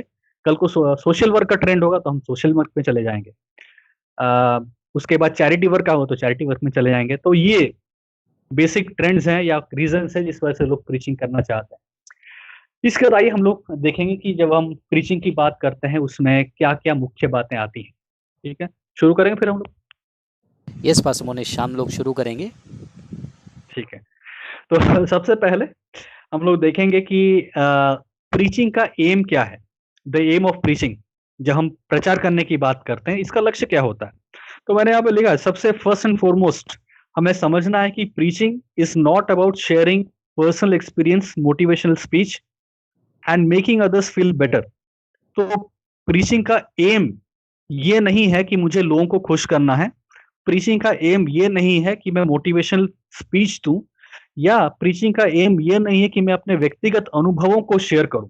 लेकिन प्रीचिंग का एम ये है कि हम रोमियो 1:16 के अनुसार उस सुसमाचार की सच्चाई को प्रस्तुत करें जो कि लोगों के लिए उद्धार का कारण बन पाए। तो प्रचार इसलिए होता है, प्रचार का जो एम है, लक्ष्य है, वो यही है कि लोग उद्धार को प्राप्त कर पाए। रोमियो 1:16 मैं आपके लिए पढ़ूंगा, और पौलुस बहुत अच्छे से यहाँ पे इस बात को कह रहे हैं रोमियो 1:16 में। क्योंकि मैं सुसमाचार से नहीं लजाता, इसलिए कि वो हर एक विश्वास करने वाले के लिए, पहले तो यहूदी फिर यूनानी के लिए, उद्धार के निमित्त परमेश्वर की सामर्थ है। तो प्रीचिंग का एम ये होता है कि प्रीचिंग के द्वारा हम सुसमाचार को प्रस्तुत करें, और ये सुसमाचार उद्धार के निमित्त परमेश्वर का सामर्थ है। तो उद्धार के निमित्त परमेश्वर के सामर्थ को प्रस्तुत करना ही एक प्रचारक का एम होना चाहिए, एक प्रचार का लक्ष्य होना चाहिए। तो ये क्वेश्चन हमें पूछना है कि अगर मैं प्रीचिंग कर रहा हूं तो मेरा एम क्या है, इस एम के साथ मैं प्रीच कर रहा हूँ। लोगों को खुश करने के लिए, मोटिवेशनल स्पीच देने के लिए, अपने आप को अच्छा लोगों के सामने प्रस्तुत करने के लिए, अपने व्यक्तिगत गवाहियों को, अपने व्यक्तिगत एक्सपीरियंस को शेयर करने के लिए, कि या मैं ये मेरे प्रीचिंग का एम है, या मैं एक लक्ष्य लेके चलता हूं जैसा कि पौलुस इस लक्ष्य को लेके अपने जीवन भर चले कि उद्धार के निमित्त जो सामर्थ है वो सुसमाचार के द्वारा प्रस्तुत हो। और यही पौलुस के जीवन का लक्ष्य था। इसलिए उन्होंने कहा कि हाय मुझ पे अगर मैं सुसमाचार को प्रस्तुत न करूं, मुझ पे हाय। तो प्रीचिंग का एम यही है कि हम उद्धार के निमित्त सुसमाचार जो कि परमेश्वर का सामर्थ है उसको हम प्रस्तुत करें। दूसरा, जब हम प्रीचिंग की बात करते हैं, the love for the word of God, तो प्रीचिंग का एम हम देखें। सेकंड, अगर आप प्रचारक बनना चाहते हैं, सबसे ज्यादा जरूरी है कि क्या आप परमेश्वर के वचन के प्रति प्रेम को रखते हैं या नहीं। For someone who desires to preach, एक व्यक्ति जो प्रचार करने की इच्छा रखता है, उसके अंदर क्या गुण होने चाहिए। सबसे पहले, वो परमेश्वर के वचन में आनंदित या आनंद मनाना, उसको उसके अंदर एक गुण होना चाहिए। वो परमेश्वर के वचन में आनंद मनाता है। वो इसीलिए परमेश्वर के वचन का अध्ययन नहीं करता ताकि उसके द्वारा वो लोगों को कुछ नई नई बातें कहे, या फिर इसलिए प्रचार परमेश्वर के वचन का अध्ययन नहीं करता कि अच्छा कुछ करने को है नहीं तो चलो बैठ के परमेश्वर के वचन का अध्ययन कर लें। परमेश्वर का वचन करना उसका लास्ट ऑप्शन नहीं है। घूमना फिरना बंद हो गया, सोशल लाइफ मेरा बंद हो गया, क्या करे, चलो बैठ के आप लॉकडाउन में बाइबल ही पढ़ लें, दो चार तो किताब ही खत्म कर लें। ये एटीट्यूड नहीं होता है कि अब मेरा बाकी एंटरटेनमेंट का सब साधन खत्म हो गया है, भैया हर जगह सब बंद है, मूवीज नहीं देखने जा सकते, मॉल में जाके घूम नहीं सकते, पार्क में घूम नहीं सकते, यहाँ वहाँ टहल नहीं सकते, क्या करें, घर में आप बैठे हैं, चलो भैया बाइबल उठा के कुछ पढ़ ही लो, एक दो ठो वीडियो देख लो, एक दो किताब पढ़ लो। ये नहीं है। वो परमेश्वर के वचन में डिलाइट करता है, और जब डिलाइट करने की बात आती है या फिर आनंद बनाने की बात करती है, वो ये समझता है कि वो परमेश्वर का वचन उसके लिए एक बहुत कीमती चीज है। परमेश्वर का वचन उसके लिए एक बहुत ही बहुमूल्य चीज है। जैसा कि हम लोग भजन संहिता 19 का 10 में पढ़ते हैं। भजन संहिता 19 का 10, यहाँ पे दाऊद इस चीज को लिखते हैं, वे तो सोने से और बहुत कुंदन से भी बढ़कर मनोहर है, वे मधु से और टपकने वाले छत्ते से भी बढ़कर मधुर है। तो परमेश्वर के वचन के बारे में दाऊद लिख रहा है कि परमेश्वर का वचन कैसा है, वो मधु से और टपकने वाले छत्ते से बढ़कर मधुर है, और सोने और चांदी से भी बढ़ के ये मनोहर है। या फिर भजन संहिता में और भी इसको बताया गया है, भजन संहिता 119 और उसका 16 पद। यहाँ पे दाऊद कह रहे हैं, मैं तेरी विधियों से सुख पाऊंगा और तेरे वचन को ना भूलूंगा। फिर उसी 119 में 72 यानी कि 72, तेरी दी हुई व्यवस्था मेरे लिए हजारों रुपयों और मोहरों से भी उत्तम है। वर्स 103, 103, तेरे वचन मुझको कैसे मीठे लगते हैं, वे मेरे मुंह में मधु से भी मीठे हैं। तो देख रहे हैं यहाँ पे कि दाऊद जब परमेश्वर के वचन के बारे में कह रहा है, वो कितना आनंदित हो रहा है उस वचन के बारे में, और उस वचन को तुलना कर रहा है और कह रहा है कि ये हर एक चीज से महंगा है। तो परमेश्वर के वचन के लिए उसका प्रेम, उसका समय एक लास्ट ऑप्शन नहीं है, फर्स्ट एंड फॉरमोस्ट है। तो जब हम प्रचार करने की बात करते हैं, सबसे मेन प्रचार करने का उद्देश्य क्या है आपका? दूसरा, क्या आप परमेश्वर के वचन से प्रेम रखते हैं? और ये प्रेम लास्ट ऑप्शन नहीं है, ये प्रेम आपका फोरमोस्ट और सबसे नंबर वन ऑप्शन होना चाहिए। क्या वो चीज आपके अंदर है? तीसरा, जब हम प्रचार करने की बात करते हैं, हम यहाँ पे डिस्चार्जिंग द ड्यूटी यानी कि अपने कर्तव्य को निभाने की बात करते हैं। तो प्रचार करना एक कर्तव्य को निभाना है। तो एज ए प्रीचर, एक व्यक्ति के बारे में जब हम बात करते हैं, वो प्रचारक बनना चाह रहे या प्रचारक है, तो अगर वो प्रचारक बनना चाहता है, उसके लिए क्या जरूरी है? उसको एक जिम्मेदारी को निभाना है। तो प्रचार करना एक टाइम पास नहीं है। प्रचार करना एक बोर लग रहा है तो चलो कर दें, ये नहीं है। सब कर रहे हैं तो इसलिए मुझे करना है, ये नहीं है। इसमें बहुत सक्सेस है, इसमें बड़ा नाम लोग कमा रहे हैं, पॉपुलर होने का बहुत आसान तरीका है, इस वजह से हम प्रचार नहीं करते। जब हम प्रचार करने की बात करते हैं, हम एक जिम्मेदारी को निभाने की बात करते हैं। और ये जिम्मेदारी कैसी जिम्मेदारी है? परमेश्वर इस जिम्मेदारी के बारे में, प्रचार करने की जिम्मेदारी के बारे में क्या कहते हैं, इसको हम लोग पढ़ेंगे पहला तिमोथी की पुस्तक में। पहला तिमोथी उसका 3रा अध्याय और उसका 2रा पद का आखिरी भाग।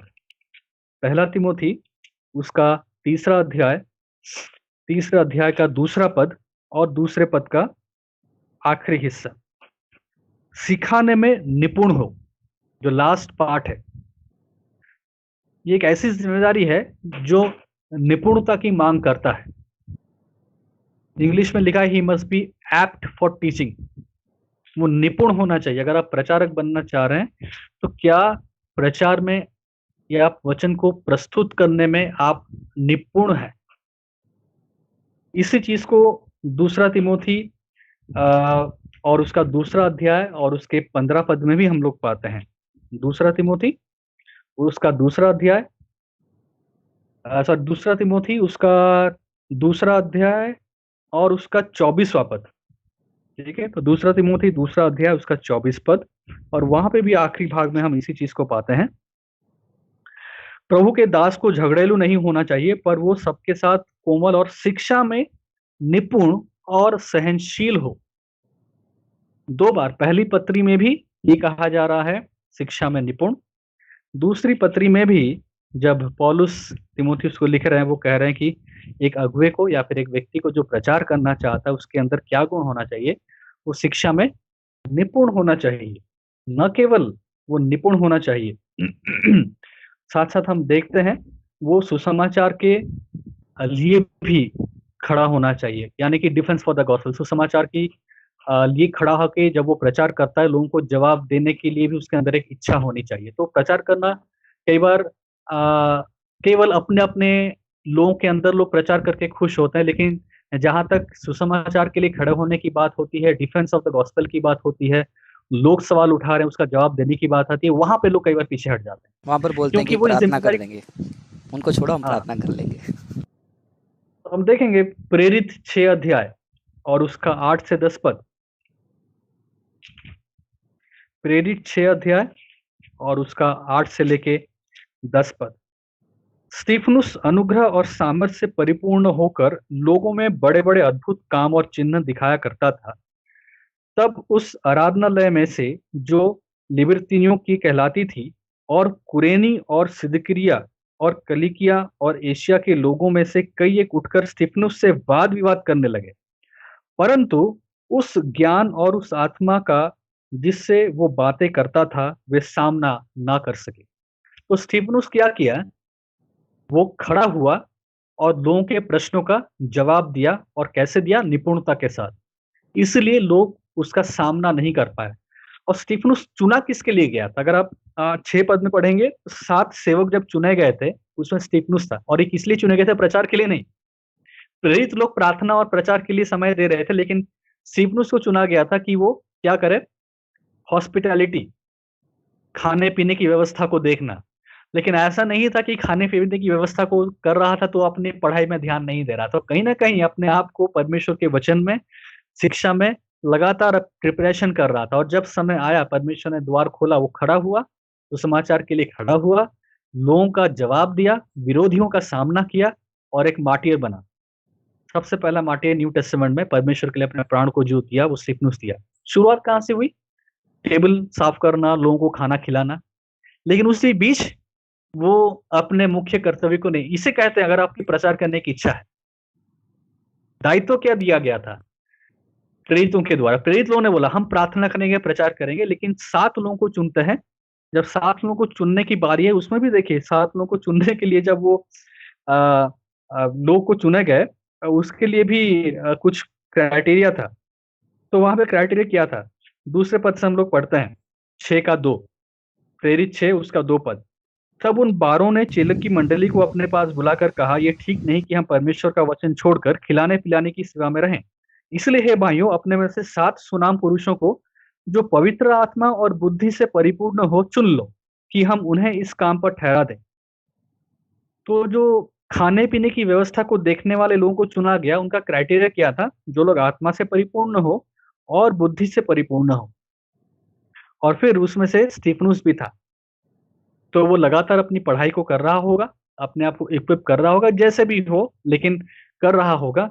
और जब समय आया, वो खड़ा होता है, प्रचार करता है, लोगों का सामना करता है और उस जिम्मेदारी को निभाता है, उस बुलाहट को निभाता है और निपुणता से निभाता है। इसका मतलब ये नहीं कि हमें हर एक डिबेट जीतना है। इसका मतलब मैं ये भी नहीं बोल रहा हूँ कि आप कहीं पे खड़े हो कि आपको हरा के ही आना है। यह निपुणता है। निपुणता का मतलब यह है कि सामने वाला जो आपको प्रश्न पूछ रहा है, आपके पास एक पर्याप्त जवाब है कि नहीं, वो। अब उस पे वो विश्वास कर रहा है, नहीं कर रहा, वो एक अलग चीज है। लेकिन क्या आप पर्याप्त तरीके से सामने वाले को जवाब दे पा रहे हैं? और वो तभी पॉसिबल है अगर आप प्रचार के उद्देश्य को समझे हैं और उस उद्देश्य को पूरा करने के लिए परमेश्वर के वचन के साथ प्रेम रखते हैं। संपूर्ण प्रेम, नंबर 1 आपका प्रेम परमेश्वर के वचन के साथ। तब क्या होगा? आप अपनी जिम्मेदारी को, एक प्रचारक होने की जिम्मेदारी को निपुणता के साथ निभा पाएंगे। प्रचार करने आप निपुण बनेंगे, सुसमाचार के लिए खड़े हो पाएंगे, विरोधियों को आप जवाब दे पाएंगे। और विरोधियों को आप एक अ, आप जो जवाब देंगे वो एक पर्याप्त जवाब होगा। वो आधा अधूरा जवाब नहीं होगा, वो टूटा-फूटा जवाब नहीं होगा, एक पर्याप्त जवाब होगा। और इसी को हम कहते हैं प्रचार करने का जो थर्ड पॉइंट आता है, डिस्चार्ज ऑफ ड्यूटी। हम अपनी ज़िम्मेदारी को निभाते हैं। तो क्या जो लोग आज प्रचार करना चाह रहे हैं, वो इस तरीके से प्रचार के बारे में सोचते हैं? ये सवाल उठता है। और जब हम प्रचार करने के बारे में बात करते हैं, ये इसलिए एक बहुत ज़िम्मेदारी है क्योंकि इसका न्याय भी होगा। ये मत सोचिए कि हम प्रचार करने कर लिए, सब कुछ हो गया। याकूब 3 अध्याय और उसका पहला पद। जब हम याकूब और 3 अध्याय और उसका पहला पद पढ़ते हैं, ये सुन के या फिर ये चीज़ कई लोगों को बहुत अच्छा नहीं लगता है, क्योंकि इसमें थोड़ा-सा कठोर बात लिखा है। याकूब लिखता है, हे मेरे भाइयों, तुम में से बहुत उपदेशक न बने, क्योंकि जानते हो क्योंकि जानते हो कि हम उपदेशक और भी दोषी ठहरेंगे। यानी कि जो उपदेशक हैं, जो प्रचारक बनना चाह रहे हैं, प्रचारक है, उनका जो न्याय होगा, जो स्ट्रिक्ट जजमेंट होगा। यहाँ पे फिर से हमें समझना है कि ये सैल्वेशन से जुड़ा हुआ जजमेंट नहीं है। जैसा कल हम लोग देख रहे थे, ये सैल्विफिक कॉन्टेक्स्ट में नहीं कि आपका उद्धार रूपी न्याय हो रहा है, लेकिन जिस कार्य के लिए आपको बुलाया गया या फिर जिस कार्य को प्रभु के लिए कर रहे हैं, उसको कितनी जिम्मेदारी के साथ कर रहे हैं, कितनी निपुणता के साथ कर रहे हैं। और न केवल आप निपुणता के साथ कर रहे हैं, क्या उसके साथ आपका जीवन शैली भी मैच करता है। ये नहीं कि आपका जीवन कुछ, आपका प्रचार कुछ। आप प्रचार तो बड़ा अच्छा अच्छा कर रहे हैं, लेकिन आपका व्यक्तिगत जीवन एकदम विपरीत है। तो उस कॉन्टेक्स्ट में हमें समझना है कि जो लोग उपदेशक बनना चाहते हैं, उन वो और भी दोषी ठहरेंगे, उनका और भी स्ट्रिक्टली जजमेंट होगा, क्योंकि वो लोगों को उपदेश दे रहे हैं। तो जो तीसरा पॉइंट है, बहुत ज़रूरी है कि हम अपने ज़िम्मेदारी को निभाते हैं, और ज़िम्मेदारी को हम लोग निपुणता से निभाते हैं। और जब ज़िम्मेदारी को निपुणता से निभाते हैं, हम ये ना भूलें कि हमारा न्याय भी बहुत तगड़ा होगा। जो लोग शिक्षक बनना चाहते हैं, उपदेशक बनना चाहते हैं, प्रचार कर रहे हैं। और जब हम प्रचार कर रहे हैं, हमें याद रखना है कि हमारी और आपके जीवन का एक ही लक्ष्य होना चाहिए। एक प्रचारक का, एक उपदेशक का, जो व्यक्ति प्रीचिंग करना चाह रहा है, टीचिंग करना चाह रहा है, एक चीज़ को लेके उसको आगे बढ़ना है। उसको ये याद रखना है कि वो परमेश्वर की संपूर्ण व्यवस्था का प्रचार करता है। जैसा कि प्रेरित 20 अध्याय और 27 पद में लिखा है, पौलुस कहता है कि मैं दिन और रात आँसुओं के साथ परमेश्वर की संपूर्ण व्यवस्था का प्रचार तुम लोगों के बीच में किया। जब इफिसियों की मंडली के बीच में वो खड़ा होता है, और जब इफिसियों की मंडली के लोग आते हैं, वहाँ के जो प्राचीन हैं वो लोग आते हैं, और आके वो लोग एक साथ जमा होते हैं, क्योंकि वहाँ से पौलुस रवाना होने वाला था। तो पौलुस अपनी आखिरी स्पीच या फिर फेयरवेल स्पीच उनको देता है। और जब देता है तो एक्ट्स 20 प्रेरित 20 और उसका 27 पद में वो क्या कहता है, क्योंकि मैं परमेश्वर के सारे अभिप्राय को तुम्हें पूरी रीति से बताने से न झिझका। और अगर आप इस 20 अध्याय में पूरा पढ़ेंगे, आप पाएंगे कि पौलुस कहता है कि मैं दिन और रात आंसुओं के साथ तुम्हारे बीच में मैंने प्रचार किया। आंसुओं बहा बहा के, घर घर जाके तुम लोग को मैंने परमेश्वर के संपूर्ण अभिप्राय को समझाया। तो देख रहे हैं पौल का डिस्चार्ज ऑफ ड्यूटी क्या है, अपनी जिम्मेदारी को कैसे निभा रहा है। संपूर्ण अभिप्राय को आंसू बहा बहा के हर एक व्यक्ति के साथ घर घर जाके 3 साल तक उसने किया। क्या ये सीरियसनेस है अगर हम प्रचारक बनना चाहते हैं? तभी तो निपुणता से प्रचार करना बहुत जरूरी है। परमेश्वर के संपूर्ण अभिप्राय को प्रचार करना जरूरी है। न केवल परमेश्वर के संपूर्ण अभिप्राय को प्रचार करना जरूरी है, समय और बेसमय तैयार होना भी जरूरी है। जब हम्म। पौलुस तिमुथियुस को लिखता है, दूसरा तिमुथी उसका 4था अध्याय, तिमुथी का नाम पौलुस की प्रेरित की सॉरी तिमुथियुस को पौलुस की पत्री, उसका दूसरा सॉरी उसका 4था अध्याय और उसका दूसरा पद, वचन का प्रचार कर समय और असमय तैयार रहे। क्या हम तैयार रहते हैं? कई बार हम सुनते हैं जवानों को कि ठंड हो रहा है तो आज हम चर्च नहीं आ पाएंगे, गर्मी लग रहा है, बारिश हो रही है, जाड़ा हो रहा है। तो ये बहाना वो बहाना। तो समय और असमय तैयार होना। तो प्रचारक इस बात से कभी पीछे नहीं हट सकता। अगर आपको पॉपुलैरिटी चाहिए, बहुत अच्छी बात है, ठीक है, आपको सम्मान मिलेगा, आपको फेमस होना है, ठीक है, फेमस बनिए, कोई बात नहीं, कौन आपको रोक रहा है, फेमस बनिए। आपको प्रचार करना है, ठीक है, प्रचार कीजिए, आपने सीखा परमेश्वर से बताना को, ठीक है, बताइए। लेकिन क्या आप समय और असमय भी तैयार हैं, या आपको केवल एक कंफर्टेबल जोन में ही प्रचार करना पसंद है? आपका आपके हिसाब से जो समय ठीक है, सब कुछ अपने हिसाब से, आपके समय से। लेकिन क्या असमय हम तैयार होते हैं? अक्सर देखा होता है कि असमय हम तैयार, लोग तैयार नहीं होते। तो एक प्रचारक को समय असमय तैयार होना चाहिए। क्यों? क्योंकि उसको एक दौड़ पूरी करनी है। पौलुस लिखता है इसी में 7वें पद में, दूसरा तिमोथी 4था अध्याय और 7वां पद, मैं अच्छी कुश्ती लड़ चुका हूँ, मैंने अपनी दौड़ को पूरी कर ली है, मैंने विश्वास की रखवाली की है, भविष्य में मेरे लिए धर्म का वो मुकुट रखा हुआ है, जिसे प्रभु जो धर्मी और न्यायी है मुझे उस दिन देगा, और मुझे ही नहीं वरन उन सबको भी देगा जो उसके प्रकट होने को प्रिय जानते हैं। तो पौलुस अपनी जिम्मेदारी को कैसे पूरा किया? निपुणता के साथ, आंसू बहा बहा के, दिन और रात मेहनत करके, समय असमय तैयार होके, और एक दौड़ को दौड़ के पूरी की। और एक प्रचारक होने के नाते क्या हम भी ये पैमाना अपने जीवन में बना पाते हैं, या हमें केवल एक कंफर्टेबल जोन चाहिए जहाँ पे हम प्रचार कर लें, थोड़ी सी वाहवाही हो जाए, नाम आ जाए, लोग हमारे वीडियो को लाइक कर दें, 50-100 शेयर मिल जाए, हम उसी में खुश हो जाते हैं। तो आजकल जो खुश होने का क्राइटेरिया वो है कि मेरे वीडियो में कितना लाइक मिला, कितना शेयर हुआ, उसी में उसी में लोग सैटिस्फैक्शन ढूंढने की कोशिश करते हैं।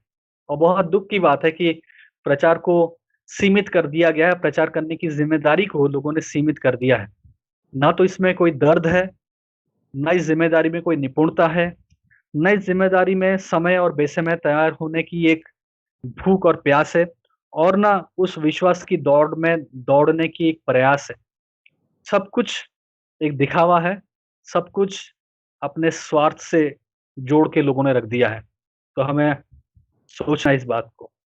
नेक्स्ट पॉइंट बहुत ही इंपॉर्टेंट पॉइंट है। तो याद रखें, सबसे पहले द एम ऑफ प्रीचिंग, अगर आप प्रचार करना चाहते हैं आपका लक्ष्य क्या है। दूसरा है, अगर आप प्रचार करना चाहते हैं तो क्या आप परमेश्वर के वचन से संपूर्ण प्रेम करते हैं, सोने चांदी से भी ज्यादा, मधु से भी मीठा। तीसरा, जब आप प्रचार करना चाहते हैं तो आपके अंदर क्या प्रचार करने को लेके एक जिम्मेदारी को आप समझ पाते हैं कि आपको निपुणता के साथ प्रचार करना है? आप समझ पाते हैं कि आपको समय बेसमय तैयार रहना है? क्या आपको ये चीज का अंदाजा है कि आपको सुसमाचार के लिए खड़ा होना है, लोगों को जवाब देना है, पर्याप्त जवाब देना है, एक कुश्ती को लड़ना है? एक दो तीन हो गया। चौथा, हमारा एटीट्यूड। जब ये सब कर रहे हैं तो हमारा सीखने में हमारा हमारा सोच कैसा है, किस मन भावना के साथ हम सीखते हैं। He who desires to preach must study the scriptures diligently. जो प्रचार करने की इच्छा रखता है वो बहुत ही मेहनत के साथ परमेश्वर के वचन को सीखने की इच्छा रखे, प्रयास करे। क्यों? दूसरा तिमोथी दूसरा अध्याय 15 पद। दूसरा तिमोथी दूसरा अध्याय 15 पद। अपने आप को परमेश्वर का ग्रहण योग्य और ऐसा काम करने वाला ठहराने का प्रयत्न कर जो लज्जित होने ना पाए, और जो सत्य के वचन को ठीक रीति से काम में लाता हो।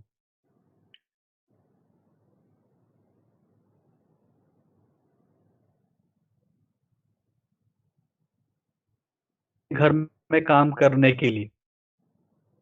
माफ़ी चाहूँगा, एक छोटा सा टेक्निकल स्लैग है उसके वजह से बीच में से कट हो गया था। तो पास मोनिश 2-3 सेकंड के लिए आपका वॉइस कट हो गया था, तो जो आपने वचन बोला था उसके बाद से कट हो गया।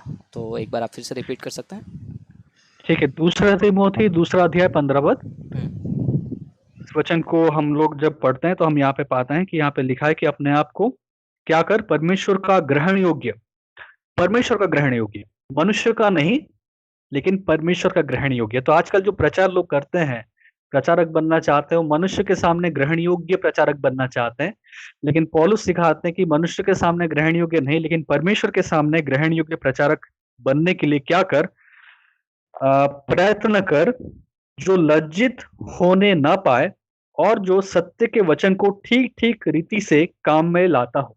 यहाँ पे डिलीजेंट वर्क की बात कही जा रही है। डिलीजेंट का मतलब है आप बारीकी से सीखने की बात, बारीकी से काम करने की बात, बारीकी से प्रयास करने की बात। तो यहाँ पे जब परमेश्वर के वचन को स्टडी करने की बात कही जा रही है, हल्की फुल्की स्टडी की बात नहीं है। अगर आप प्रचारक बनना चाहते हैं, अगर आपको प्रचार करने का मन है, अगर आप चाहते हैं कि आप प्रचार करें, लोग आपको सुने, आप लोगों को बांटें, तो क्या आप डिलीजेंटली, बारीकी के साथ, मेहनत के साथ, बहुत ही प्रिसाइसली परमेश्वर के वचन को अध्ययन कर रहे हैं? क्योंकि उसमें थोड़ी सी भी चूक नहीं होनी चाहिए। जब कोई बिल्डिंग बनता है, जो मेसन होता है, जो आके काम करता है, जो मिस्त्री होता है, मिस्त्री है, राजमिस्त्री है, वो लोग आप लास्ट में देखो ना फिनिशिंग करते हैं, हम लोग एक वर्ड यूज करते हैं ना, क्या इसका फिनिशिंग हो चुका है? या फिर हम कोई सामान खरीदने जाते हैं, कोई मान के चलिए फर्नीचर है, टेबल है या कोई सोफा है, कोई चेयर है, हम लोग बोलते हैं इसका फिनिशिंग बड़ा अच्छा है। क्यों? क्योंकि काम हुआ, काम होने के बाद फिनिशिंग का मतलब क्या होता है, जो रॉ काम हो गया है, अंदर में जो काम हो, उसके बाद एक फिनिशिंग टच दिया जाता है, जहाँ पे थोड़ी-सी भी चूक या भूल को वो लोग ठीक कर देते हैं, ताकि जब कस्टमर आए, उस फर्नीचर को देखे या सामान को देखे, वो दिखने में बहुत ही बढ़िया हो। तो क्या होता है, एकदम फिनिशिंग टच देते हैं, छोटी से छोटी भूल, बारीक से बारीक चीज़ों को बहुत ध्यान देते हैं और उसको ठीक कर देते हैं। तो उसी बारीकी के साथ परमेश्वर के वचन का अध्ययन करना, ताकि हम परमेश्वर के सामने ग्रहण योग्य काम करने वाला बन पाएँ, अपने आप को परमेश्वर का ग्रहण योग्य और ऐसा काम करने वाला ठहराने का प्रयत्न कर, जो लज्जित ना हो पाए और जो सत्य के वचन को ठीक-ठीक रीति से काम में लाना जानता हो। प्रिय।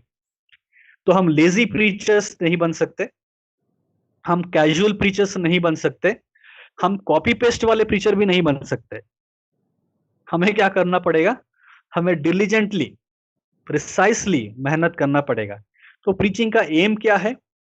वो हमें जानना है। परमेश्वर के प्रति क्या हमारा वो वचन के प्रति क्या हमारा प्रेम है, वो हमें परखना है।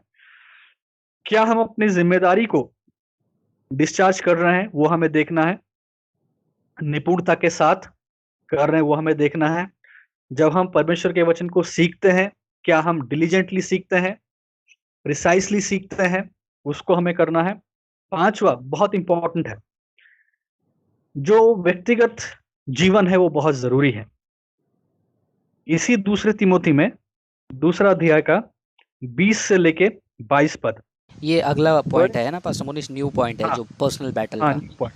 सो यस, अभी तक हमने कवर किया है 4 प्रीचिंग पॉइंट। का एम क्या है, परमेश्वर के वचन के प्रति प्रेम, जो सीखने का एटीट्यूड है, और डिस्चार्ज ऑफ ड्यूटी। 4 पॉइंट सीखा है। अभी हम 5वें पॉइंट पे आ रहे हैं, द पर्सनल बैटल, यानी कि जो आपका पर्सनल जो बैटल है उसके बारे में हम बात करें। आशा कर रहा हूँ कि आप लोग नोट्स बना रहे हैं। अगर नहीं बना रहे तो मैं रिक्वेस्ट करूँगा कि प्लीज़ नोट्स बनाइए और इसको और गहराई से आप स्टडी कीजिए। Yes pastor Monish. तो पर्सनल बैटल का मतलब है कि आपके व्यक्तिगत जीवन में पवित्रता। और दूसरा तिमोथी दूसरा अध्याय 20 से लेके 22 पद। बड़े घर में न केवल सोने चांदी ही के पर काठ और मिट्टी के बर्तन भी होते हैं। कोई कोई आदर और कोई कोई आदर के लिए और कोई कोई अनादर के लिए। यदि कोई अपने आप को इनसे शुद्ध करेगा तो वो आदर का बर्तन और पवित्र ठहरेगा और स्वामी के काम आएगा और हर भले काम के लिए तैयार होगा। तो ये बहुत ही एक ज़रूरी पॉइंट है या क्राइटेरिया है, अगर आप प्रचारक बनना चाहते हैं, सेवकाई करना चाहते हैं, शिक्षक बनना चाहते हैं। The preacher must be A sanctified vessel. जो प्रचारक है, शिक्षक है, वो एक पवित्र पात्र बनना चाहिए। जैसा कि यहाँ पे लिखा है, एक आदर का बर्तन या आदर का पात्र बनना चाहिए। क्योंकि अगर हमारे अंदर एक लगातार पवित्रता में बढ़ने की इच्छा नहीं है, अपने व्यक्तिगत जीवन में एक लगातार शुद्धिकरण में बढ़ने की इच्छा नहीं है, तो फिर परमेश्वर हमें इस्तेमाल नहीं कर सकता। क्योंकि परमेश्वर अपने आप को इनकार नहीं कर सकता, जैसा कि हम लोग उस दिन संडे को भी देख रहे थे, जहाँ पे इसी दूसरा तिमोथी दूसरा अध्याय और 13 पद में, यदि हम अविश्वासी भी हों तो भी वो विश्वास योग्य बना रहेगा, क्योंकि वो अपने आप को इनकार नहीं कर सकता। क्योंकि परमेश्वर अपने चरित्र को संपूर्ण रूप से हर वक्त प्रस्तुत करता है। वो आपको और मुझे इस्तेमाल करने के लिए पवित्रता के क्राइटेरिया को वो नेग्लेक्ट नहीं कर सकता। परमेश्वर ये नहीं कहेगा कि इस व्यक्ति के अंदर बहुत अच्छा पोटेंशियल है, ये एक बहुत बहुत अच्छा स्पीकर बन सकता है, ये बहुत अच्छा टैलेंटेड प्रचारक बन सकता है, लेकिन इसके अंदर पवित्रता नहीं है। कोई बात नहीं, चलेगा, कुछ को एडजस्ट करना पड़ेगा ना। तो अगर ये मेरे राज्य के लिए बहुत अच्छा प्रचारक कर लेगा, बहुत अच्छा प्रचार कर सकता है, इसमें बहुत अच्छा मतलब पब्लिक प्रेजेंटेशन में बहुत अच्छा है, लोगों के सामने खड़ा होकर बोल सकता है, ये सब बहुत बढ़िया-बढ़िया क्राइटेरिया है। लेकिन व्यक्तिगत जीवन में इसकी पवित्रता में प्रॉब्लम है, तो परमेश्वर उस चीज़ को नज़रअंदाज नहीं कर सकता। परमेश्वर नहीं कहेगा कि चलो कोई बात नहीं, हर एक व्यक्ति में कुछ ना कुछ समस्या तो होती है। ये व्यक्ति भैया इसमें तो थोड़ा प्रॉब्लम है कि ये अपने पर्सनल लाइफ में पवित्रता को सीरियसली नहीं लेता है। कोई बात नहीं, लेकिन बाकी गुण तो इसमें बहुत अच्छे हैं ना, तो इसको मैं यूज करूंगा, ऐसा नहीं हो सकता। परमेश्वर अपने आप को इनकार नहीं कर सकता, क्योंकि परमेश्वर खुद पवित्र है और वो आज्ञा हमें देता है कि तुम भी पवित्र बनो। तो अगर हमारे जीवन में बाकी और क्राइटेरिया बहुत बढ़िया है, हम बहुत स्टेज में खड़ा होके बोल सकते हैं, हमारा स्पीच बहुत अच्छा है, हमारा पर्सनल टॉक बहुत अच्छा है, और लोगों के साथ हम बहुत अच्छे से बात कर ले रहे हैं, लेकिन हमारा व्यक्तिगत जीवन में हम अपवित्र हैं और उसमें हम उस चीज को हम सुधार नहीं रहे हैं, तो फिर परमेश्वर हमें यूज नहीं करेगा। तो परमेश्वर केवल एक पवित्र बर्तन को ही यूज कर सकता है, क्योंकि पवित्रता परमेश्वर का गुण है, और परमेश्वर वही गुण हमें भी आज्ञा देता है कि हम अपने अंदर लाएं। और अगर हम उस गुण को नहीं लाते हैं, तो भले ही हमारे पास बाकी कितने अच्छे गुण हो, हम हो सकता है बाइबल को मेमोराइज भी कर देते हो, रट लिए हों, लेकिन और बाइबल कॉलेज में जाके हम गोल्ड मेडल भी जीत चुके हों है ना, जैसे थियोलॉजिकल डिग्री की बात हो रही थी। बाइबल कॉलेज में जाके हमने बीटीएच कर लिया, एमटीएच कर लिया, गोल्ड मेडलिस्ट बन गए, लेकिन परमेश्वर हम इस्तेमाल नहीं कर सकता, क्योंकि हमने उस गुण को नजरअंदाज कर दिया जो एक बहुत इंपॉर्टेंट गुण है। तो परमेश्वर हर एक चीजों को हमारे जीवन में देखना चाहता है। तो अगर हम अपने जीवन में अगर लगातार पाप करते आ रहे हैं, लगातार हम सिन में हैं, लगातार हम पापमय चीजों में अपने जीवन को बिता रहे हैं, और इधर कह रहे हैं कि नहीं मुझे प्रचारक बनना है, शिक्षक बनना है, ये परमेश्वर हमें इस्तेमाल नहीं करेगा, क्योंकि वो एक ऐसे पात्र को इस्तेमाल करना चाहता है जो पवित्र हो। वो एक ऐसे बर्तन को इस्तेमाल करना चाहता है जो कि पवित्र हो। तो ये 5th पॉइंट था। 6th point the undiluted message, यानी कि बिना मिलावट का संदेश, ये प्रचारक के जीवन में होना बहुत जरूरी है। The preacher should preach A consistent gospel message without altering it's content. एक प्रचारक को लगातार सुसमाचार को प्रस्तुत करते रहना है, बिना उसमें किसी भी चीज को जोड़े। पहला कुरिन्थियों 2 अध्याय और 2 पद। पहला कुरिन्थियों उसका 2 अध्याय और उसका 2 पद, पौलुस यहाँ पे कह रहे हैं, क्योंकि मैंने ये ठान लिया था कि तुम्हारे बीच यीशु मसीह वरन क्रूस पर चढ़ाए हुए मसीह को छोड़ और किसी बात को न जानूं। सबसे बड़ा जो अट्रैक्शन या डिस्ट्रैक्शन आप कह सकते हैं आज प्रचारकों के लिए है, सेवक करने वालों के लिए है, कि वो सुसमाचार को एक ऐसे रूप में प्रस्तुत करें जो कि जो लोगों को आकर्षित करे। लोगों को वो एक सुसमाचार देना चाहते हैं, लेकिन सुसमाचार को एक ऐसे रूप में देना चाहते हैं जिसके द्वारा लोग सुसमाचार के प्रति आकर्षित हो जाए। तो वो लोग क्या करते हैं, सुसमाचार में फेर बदल करते हैं, सुसमाचार को बदलते हैं, सुसमाचार में बदलाव को लाते हैं, क्योंकि उनको लगता है कि अगर हम सुसमाचार को प्रेजेंट नहीं करेंगे एक यूनिक तरीके से, एक स्पेशल तरीके से, तो लोग अट्रैक्ट कैसे होंगे। तो सुसमाचार को अट्रैक्टिव बनाने के लिए वो लोग सुसमाचार के साथ छेड़खानी करने लग जाते हैं, क्योंकि उनको लगता है कि सुसमाचार अपने आप में कमजोर है। अगर हम पौलुस की बात कहें, पौलुस एक ऐसे समय का व्यक्ति था और ऐसे लोगों के बीच में काम करता था जो बहुत ज्ञानवान लोग थे। वो यहूदियों के बीच में काम करता था, वो यूनानियों के बीच में काम करता था। इसलिए वो कहता है कि जो यहूदी हैं वो लोग चिन्ह की मांग करते हैं, और जो यूनानी है वो ज्ञान की खोज करते हैं। लेकिन फिर भी वो क्या कर रहा है, उनके डिमांड के अनुसार सुसमाचार को प्रस्तुत नहीं कर रहा है। यहूदी लोग बोल रहे हैं कि हमें चिन्ह दिखाओ, हमें चमत्कार दिखाओ। यूनानी लोग बोल रहे हैं कि हमें हमसे ज्ञान की बातें करो। लेकिन पौलुस कह रहा है कि मैंने एक बात ठान लिया कि भले ही लोग कितना डिमांड कर रहे हैं, लोगों के डिमांड कैसे हो, लोग चाहे सुनना कुछ चाह रहे हैं, उनकी मांग कैसी भी हो, मैं उनके सामने नहीं झुकूंगा, मैं सुसमाचार को नहीं बदलूंगा। मैं केवल एक ही चीज का प्रचार करूंगा, और वो है मसीही, और वो मसीह जो क्रूस पे चढ़ाया गया है। मैं केवल लोगों के बीच में मसीह, मैंने ये ठान लिया है। वो कहता मैंने ठान लिया, क्योंकि मैंने ये ठान लिया कि तुम्हारे बीच यीशु मसीह वरन क्रूस पे चढ़ाए हुए मसीह को छोड़ और किसी बात का प्रचार नहीं करूंगा। और आज भी हम देखते हैं प्रियो कि हमारे बीच में बहुत सारा चीज है जो हमको लगता है कि हाँ, अगर हम गॉस्पेल को ऐसे प्रस्तुत करें तो बड़ा अच्छा होगा। तो गॉस्पेल को हम लोग क्या कर रहे हैं, कॉन्टेक्चुअलाइज़ कर रहे हैं। गॉस्पेल में बहुत बदलाव ला रहे हैं। गॉस्पेल को अट्रैक्टिव बनाने की कोशिश कर रहे हैं, ताकि हमें लगता है कि इसके द्वारा लोग आकर्षित होंगे। लेकिन हम इसमें भूल जाते हैं कि सुसमाचार अपने आप में ही इतनी सामर्थ्य रखता है कि वो लोगों को बचा सकता है। सुसमाचार को बाहरी रूप से सामर्थ्य की आवश्यकता नहीं है। सुसमाचार खुद एक सामर्थ्य है।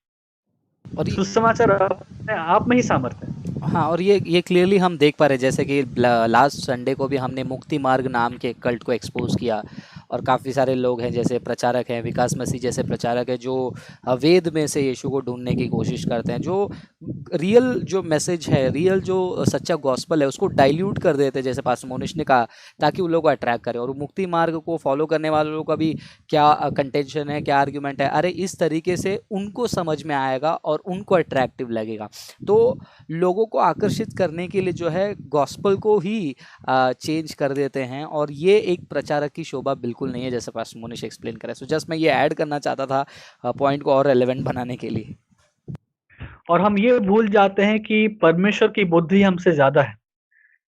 तो जब हम चेंज कर रहे हैं, सुसमाचार को हम एडिट कर रहे हैं, उसमें हम बदलाव ला रहे हैं, उसको हम अट्रैक्टिव बना रहे हैं, लोगों के उसको आकर्षित बना रहे हैं।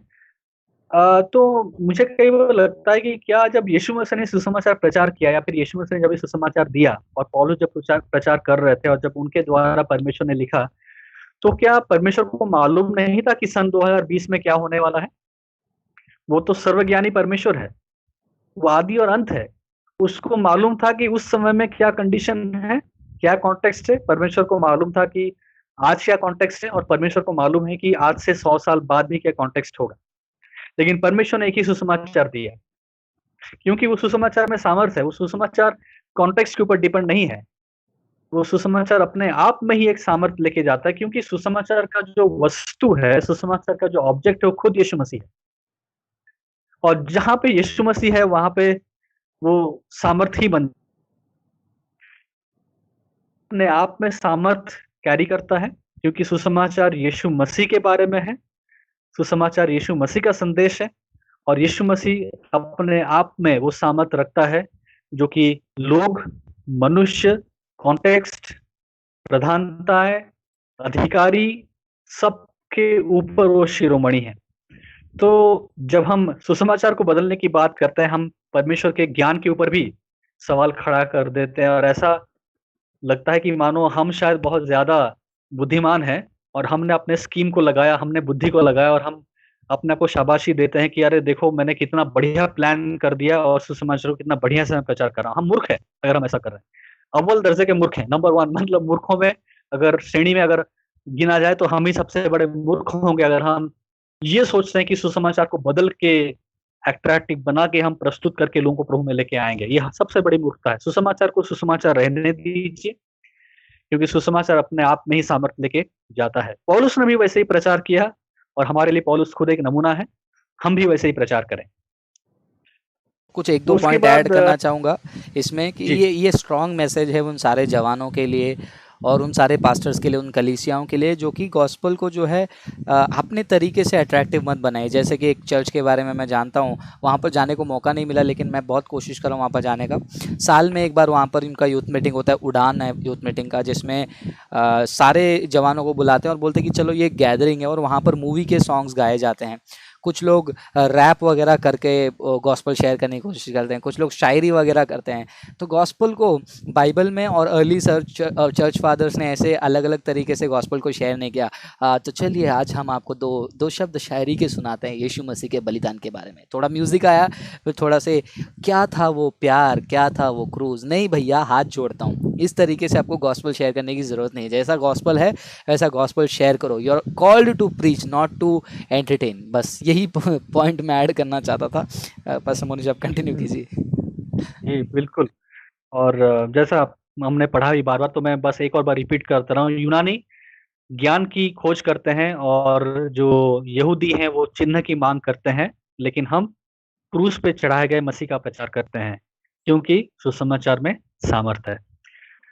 उसके बाद नेक्स्ट पॉइंट में जाएँगे, और वो है recognition by the local church. ये बहुत ही ज़रूरी पॉइंट है। अगर आप प्रचारक बनना चाहते हैं, क्या इस बात को आपकी स्थानीय कलीसिया पहचानती है और क्या वो इसको स्वीकृति देते हैं? अब जब मैं स्थानीय कलीसिया की बात कर रहा हूँ, कि मैं लोकल चर्च की बात कर रहा हूँ, और ये लोकल चर्च वो लोकल चर्च है जो परमेश्वर के सुसमाचार के अनुसार चलता है, मैं उस चर्च की बात कर रहा हूँ। क्योंकि लोकल चर्च तो बहुत है और बहुत सारे चर्च बहुत सारे तरीके से चलते हैं। मैं हर उस चर्च की बात नहीं कर रहा हूँ। जो कलीसिया, जो लोकल चर्च परमेश्वर के वचन के आधारित चलता है, परमेश्वर के वचन के भय में चलता है, परमेश्वर के वचन के अनुसार चलता है, उसके नियमों के अनुसार चलता है, मैं उस तरीके के लोकल चर्च की बात कर रहा हूँ। क्योंकि लोकल चर्च बहुत है और बहुत सारे चर्च सब लोग अपनी मनमर्जी में चलते हैं, तो मैं उनको इसमें नहीं गिन रहा हूँ।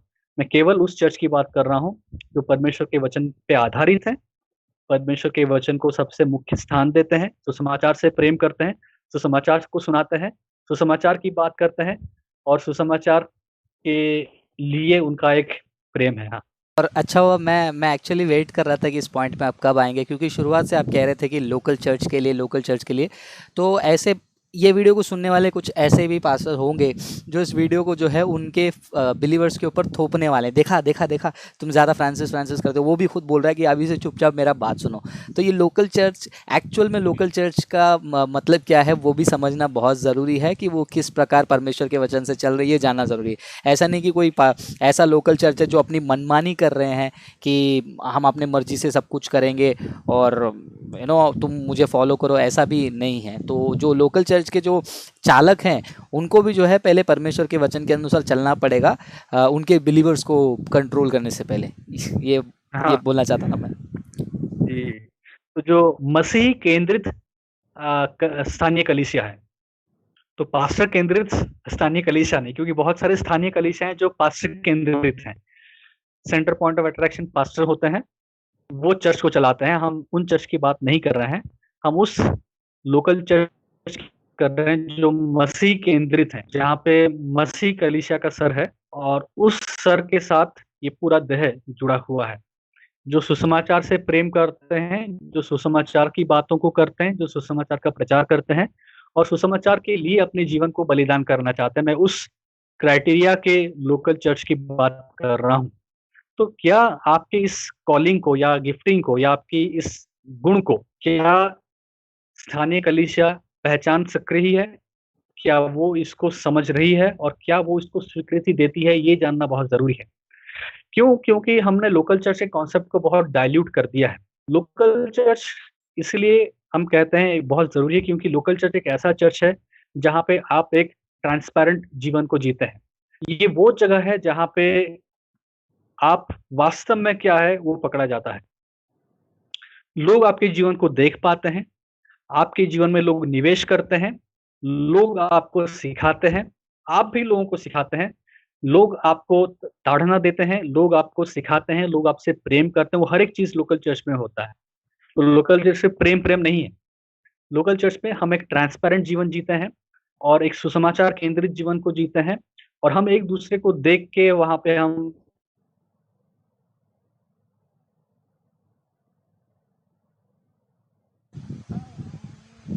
हैं, दूसरों को रिब्यूक करते हैं, उनको ताड़ना देते हैं, क्योंकि यही लोकल चर्च है, हम्म। जिसके द्वारा हम मसीह के चरित्र में बदलते जाते हैं। ये सब इसलिए क्यों होता है लोकल चर्च में?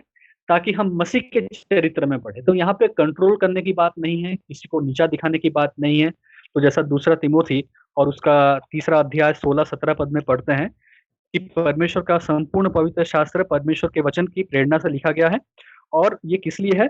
ताकि ये उपदेश समझाने, सुधारने और धार्मिकता की शिक्षा के लिए लाभदायक है। तो स्थानीय कलीसिया में जो प्रचार होता है उसके द्वारा सुधार होता है, उसके द्वारा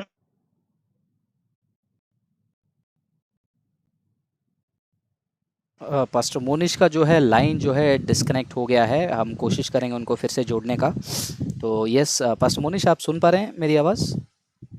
हाँ, बिल्कुल। हाँ, बीच में डिस्कनेक्ट हो गया था। हाँ, तो यस। तो सुसमाचार केंद्रित जीवन जब जीते हैं और लोकल कलीसिया में जब ये चीजें होती हैं, ये इसलिए होता है ताकि इन चीजों के द्वारा हम लोग परमेश्वर के चरित्र में दिन ब दिन बढ़ते हैं। ये किसी के ऊपर कंट्रोल करने के लिए नहीं है, किसी को डांटने के लिए नहीं है, किसी को नीचा दिखाने के लिए नहीं है। ये जो सुधार है, ये जो शिक्षा है, ये जो ताड़ना है, ये इसलिए होता है ताकि क्योंकि हम एक दूसरे से प्रेम करते हैं। हम नफरत करते हैं इसलिए हम एक दूसरे की ताड़ना नहीं करते हैं। हम एक दूसरे की ताड़ना इसलिए करते हैं क्योंकि हम एक दूसरे के लिए प्रेम रखते हैं, एक दूसरे के लिए कंसर्न रखते हैं, और ये कंसर्न ये है कि तुम भी सुसमाचार के द्वारा बचाए गए हो, मैं भी सुसमाचार के द्वारा बचाया गया हूं, और हम दोनों को परमेश्वर के चरित्र में दिन ब दिन बढ़ना है। तो अगर मैं आपके जीवन में कुछ कमियों को देख रहा हूं तो मैं आपको ताड़ना देता हूं ताकि आप उन चीजों से निकले और परमेश्वर के चरित्र में बदले। अगर मैं आपके जीवन में अच्छी बातों को देखता हूं तो मैं आपको एनकरेज करता हूं, मैं आपको मोटिवेट करता हूं। अगर मुझे आपको कुछ सिखाना तो आपको सिखाता हूं। तो ये कलीसिया में होता है जिसके द्वारा लोग प्रभु में बढ़ते हैं और उसके चरित्र में बदलते जाते हैं। तो जब ये कलीसिया में होता है तो क्या वहां पे आपकी इस बुलाहट की पहचान को लोग देख पाते हैं? क्योंकि चर्च वो जगह है जहां पे ये चीजें दिखनी चाहिए। मैं अपने आप डिसाइड नहीं कर सकता कि मैं प्रचारक बनूंगा, ये मैं नहीं कर सकता। मेरी इच्छा हो सकती है, बिल्कुल मेरी इच्छा हो सकती है कि मैं प्रचारक बनूं। अच्छी बात है, ठीक है, मेरी इच्छा है मैं प्रचारक बनूं। लेकिन अगर मैं प्रचारक बनना चाहता हूं, शिक्षक बनना चाहता हूं, तो क्या मेरे चर्च के लोग, जो कि सुसमाचार केंद्रित कलीसिया है, क्या वो मेरी इस इच्छा को, मेरी इस बुलाहट को, मेरे इस दान और वरदान को, क्या वो लोग देख पा रहे हैं? क्या मेरे जीवन में वो पारदर्शिता है जिसके द्वारा ये गुण उनके सामने दिखाई देता है? ये बहुत जरूरी है। कैसे दिखाई देगा लोकल चर्च में? जब आपके और मेरे जीवन के द्वारा, व्यवहार के द्वारा, और जब मुझे शिक्षा देने का मौका मिलता है, अगर मुझे कहीं पे प्रचार करने का मौका मिलता है, अगर मुझे किसी को जब एनकरेज करने का मौका मिलता है, क्या वहां पे ये देखा जाता है कि मेरे एनकरेजमेंट के द्वारा, मेरी शिक्षा के द्वारा, मेरे प्रचार के द्वारा कलीसिया उन्नत प्राप्त कर रही है? क्या ऐसी बातें हो रही है? जब मैं लोगों से बातें करता हूँ, प्रचार करता हूँ, तो क्या ये देखा जा पा रहा है कि मैं कलीसिया को एक यूनिटी में लेके आ पा रहा हूँ? जैसा कि हम लोग पहला कुरिन्थियों 14 अध्याय 12 और 26 पद में पढ़ते हैं कि कलीसिया में ये हर एक दान और वरदान इसलिए दिए गए हैं ताकि वो एक देह होके उस मसीह के साथ जुड़े। तो क्या मैं वो जोड़ने का काम कर रहा हूँ, या मेरे प्रचार से लोग के अंदर टूट या फूट हो रही है? क्या मेरे एनकरेजमेंट के द्वारा, प्रचार करने के द्वारा कलीसिया में उन्नति हो रही है या उन्नति नहीं हो रही है? क्या ये दिख रहा है? ये हमें समझना है। और हमें धैर्य भी रखना है। ऐसा नहीं कि पहले दिन सब कुछ हो जाएगा। अगर सच में परमेश्वर के द्वारा, परमेश्वर की योजना में है कि मैं प्रचारक बनूं, आप प्रचारक बने, तो परमेश्वर छोटे छोटे मौकों से शुरू करेगा, देगा हमें। उन छोटे छोटे मौकों में हमें विश्वास योग्य होना है। हमको वेट नहीं करना मुझे कब बड़ा स्टेज मिलेगा तब मैं प्रचार करूंगा। ठीक है, अगर आपको प्रचार करने का इच्छा है, आपको लगता है कि आपको प्रचार करना है, तो क्या आप चर्च में एक भाई के पास जा सकते हैं जो दुखी है, जिसको कोई नहीं पूछ रहा, या फिर वो आपको लग रहा है नेग्लेक्टेड है? 10 मिनट बैठ के आप उसके साथ समय व्यतीत करते हैं, उसको इनकरेज करते हैं। कोई नहीं देख रहा है, केवल परमेश्वर देख रहा है। क्या आप इस छोटे काम में विश्वास योग्य हैं?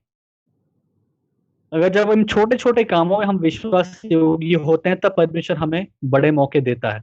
और वहां पे ये बात साफ हो जाती है चर्च के सामने कि हाँ, इस व्यक्ति के अंदर प्रचार करने के लिए वो गुण हैं, वो जरूरी चीजें हैं। और जब चर्च के सामने ये बातें क्लियर होती हैं, तब वो आपको स्वीकृति देते हैं, या फिर वो इस बात को पहचानते हैं कि नहीं, आप एक प्रचारक बन सकते हैं, या फिर आपके अंदर वो गुण है, वो बुलाहट है, और फिर आप निश्चित होते हैं कि आप प्रचारक हैं। ऐसा नहीं कि मेरा मन कर रहा है तो मैं प्रचारक बन जाऊं, मेरा मन किया तो मैंने यूट्यूब में जाके प्रचार करना शुरू किया, वो तरीका नहीं है। आप, जैसा मैंने शुरुआत में भी कहा था, अगर आपको जाना है बाइबल कॉलेज, आपका सबसे बड़ा बाइबल कॉलेज आपका चर्च है। आपका सबसे बाइबल कॉलेज का ट्रेनिंग आपके चर्च से शुरू होता है, आपका लोकल चर्च से शुरू होता है।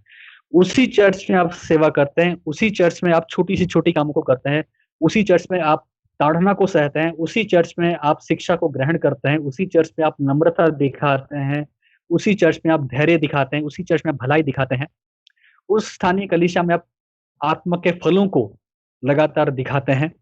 वो आपका फर्स्ट बाइबल कॉलेज है, वो आपका फर्स्ट पुलपिट है, जहाँ पे आप छोटी छोटी तरीकों से, छोटे छोटे मौकों में इन चीजों को करते हैं, और फिर आपके सामने बड़े बड़े मौके खुल के आते हैं।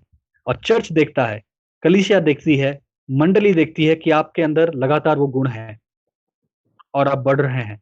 और फिर लोकल चर्च ये तय करता है और समझता है कि नहीं, अब ये व्यक्ति पास्टर बन सकता है, प्रचारक बन सकता है। इसलिए अगर आप देखें पहला तिमोथी उसका जो तीसरा अध्याय है, जो गुण दिए गए हैं, ये गुण वो गुण नहीं है जो व्यक्ति खुद कहता है, मैं ऐसा हूं, मैं वैसा हूं। ये लोगों को कहना चाहिए। मैं जाके थोड़ी कह सकता हूँ लोगों को कि मैं सहनशील हूँ, मैं बहुत धैर्य हूँ, धीरज रखने वाला। वो तो लोग कहेंगे ना मेरे बारे में कि मैं धीरज रखने वाला व्यक्ति हूँ कि नहीं। मैं थोड़ी अपने इस बारे में जाके ढिंढोरा पीटने लूंगा। अच्छा देखो मेरे अंदर धीरज है, मेरे अंदर प्रेम है, मेरे अंदर भलाई है। मैं अपने बारे में कहूंगा कि लोग कहेंगे मेरे बारे में। तो को चर्च के सामने नहीं रखते हैं, तब तक लोग कैसे मेरे जीवन को देख के कहेंगे। तो इसीलिए हमारा सबसे first field Bible college, pulpit, local कलीसिया है। और जब उस कलीसिया में हम इन बातों को करते हैं, तब लोग हमारे जीवन को देखते हैं और फिर कहते हैं नहीं, इस भाई के जीवन में ये गुण हम देख रहे हैं, देख रहे हैं, बार बार देख रहे हैं। और अब कलीसिया के रूप में हम इस बात से निश्चित हो चुके हैं कि ये भाई एक अच्छे प्रचारक बन सकते हैं, ये भाई प्रचार का कार्य कर सकते हैं, इनके अंदर वो दान और वरदान है। पहला तिमुथी तीसरा अध्याय और पहले पद से मैं पढ़ रहा हूँ। ये सत्य बात है कि जो अध्यक्ष होना चाहता है वो भले काम की इच्छा करता है। ये आवश्यक है कि अध्यक्ष ये अवश्य है कि अध्यक्ष निर्दोष निर्दोष और एक ही पत्नी का पति, संयमी, सुशील, सभ्य, अतिथि सत्कार करने वाला, सिखाने में निपुण हो, पियक्कड़ या मारपीट करने वाला न हो, वरन कोमल हो और न झगड़ालू और न धन का लोभी हो। ये टेस्टिमनी मैं अपने बारे में दूंगा कि लोग मेरे बारे में देंगे? मैं जाके ढिंडोरा पीटूंगा कि ये चीजें मेरे अंदर है, या लोग मेरे बारे में कहेंगे कि नहीं, हम इस व्यक्ति को लगातार कुछ समय से देख रहे हैं, कुछ महीनों से देख रहे हैं, और ये जो गुण दिए गए हैं ना, ये गुण इनके अंदर दिख रहे हैं। ये लोगों को कहना चाहिए। मैं अपने बारे में डिसाइड नहीं कर सकता कि मैं प्रचारक बन सकूंगा या नहीं। मैं अपने बारे में थोप नहीं सकता लोगों के ऊपर। मैं प्रचारक हूं, तुम्हें मुझे एक्सेप्ट करना ही पड़ेगा, मैं प्रचारक हूं, मुझे परमेश्वर ने बुलाया, मैंने दर्शन देखा।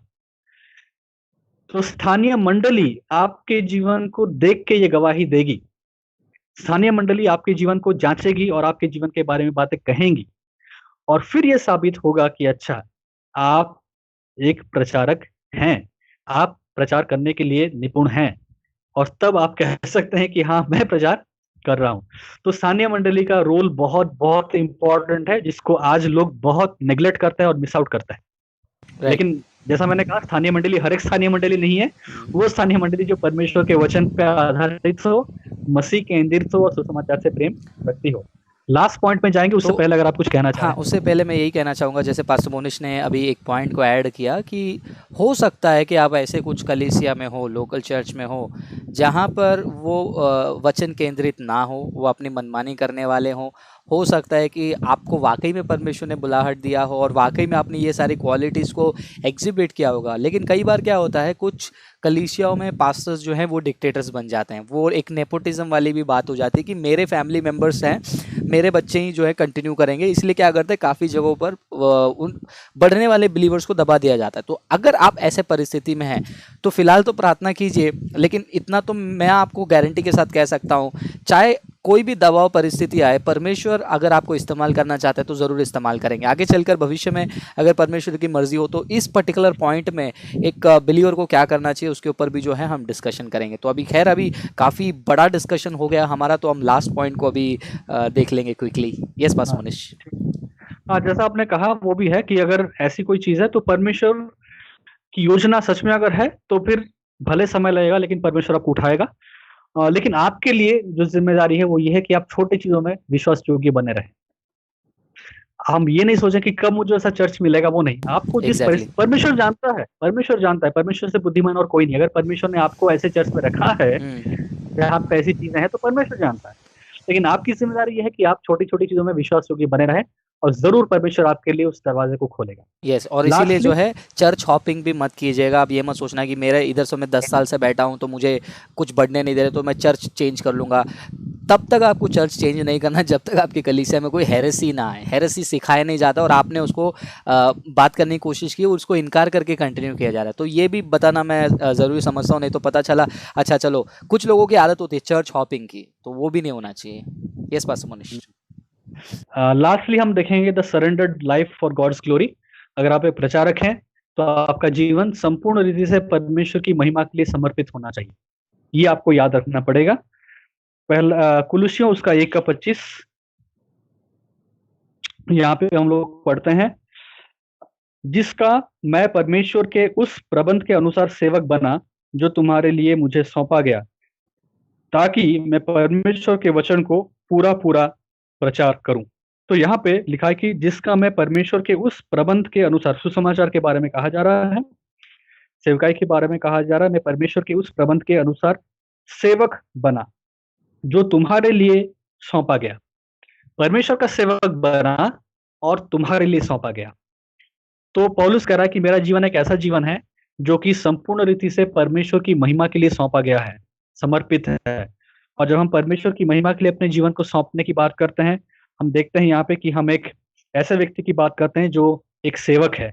और सेवक का मतलब अगर हम बेसिकली समझे, जानना चाहें तो एक स्लेव होता है, सर्वेंट नहीं।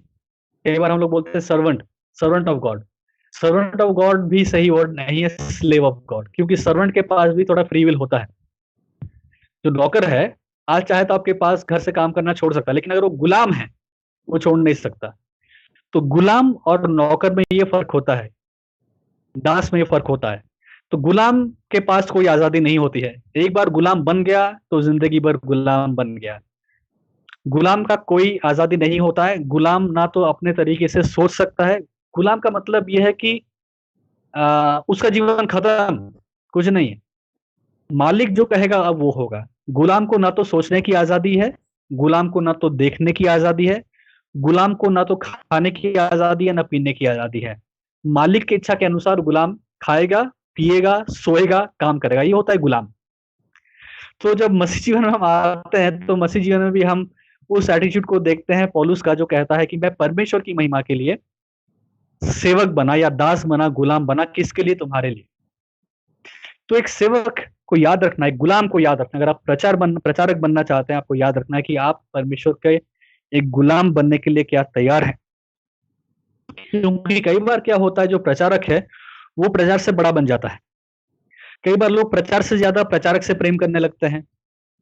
कई बार लोग प्रचार से ज्यादा प्रचार से उम्मीद रखने लगते हैं। उनका आशा संदेश पे नहीं, लेकिन संदेश देने वाले पे हो जाता है।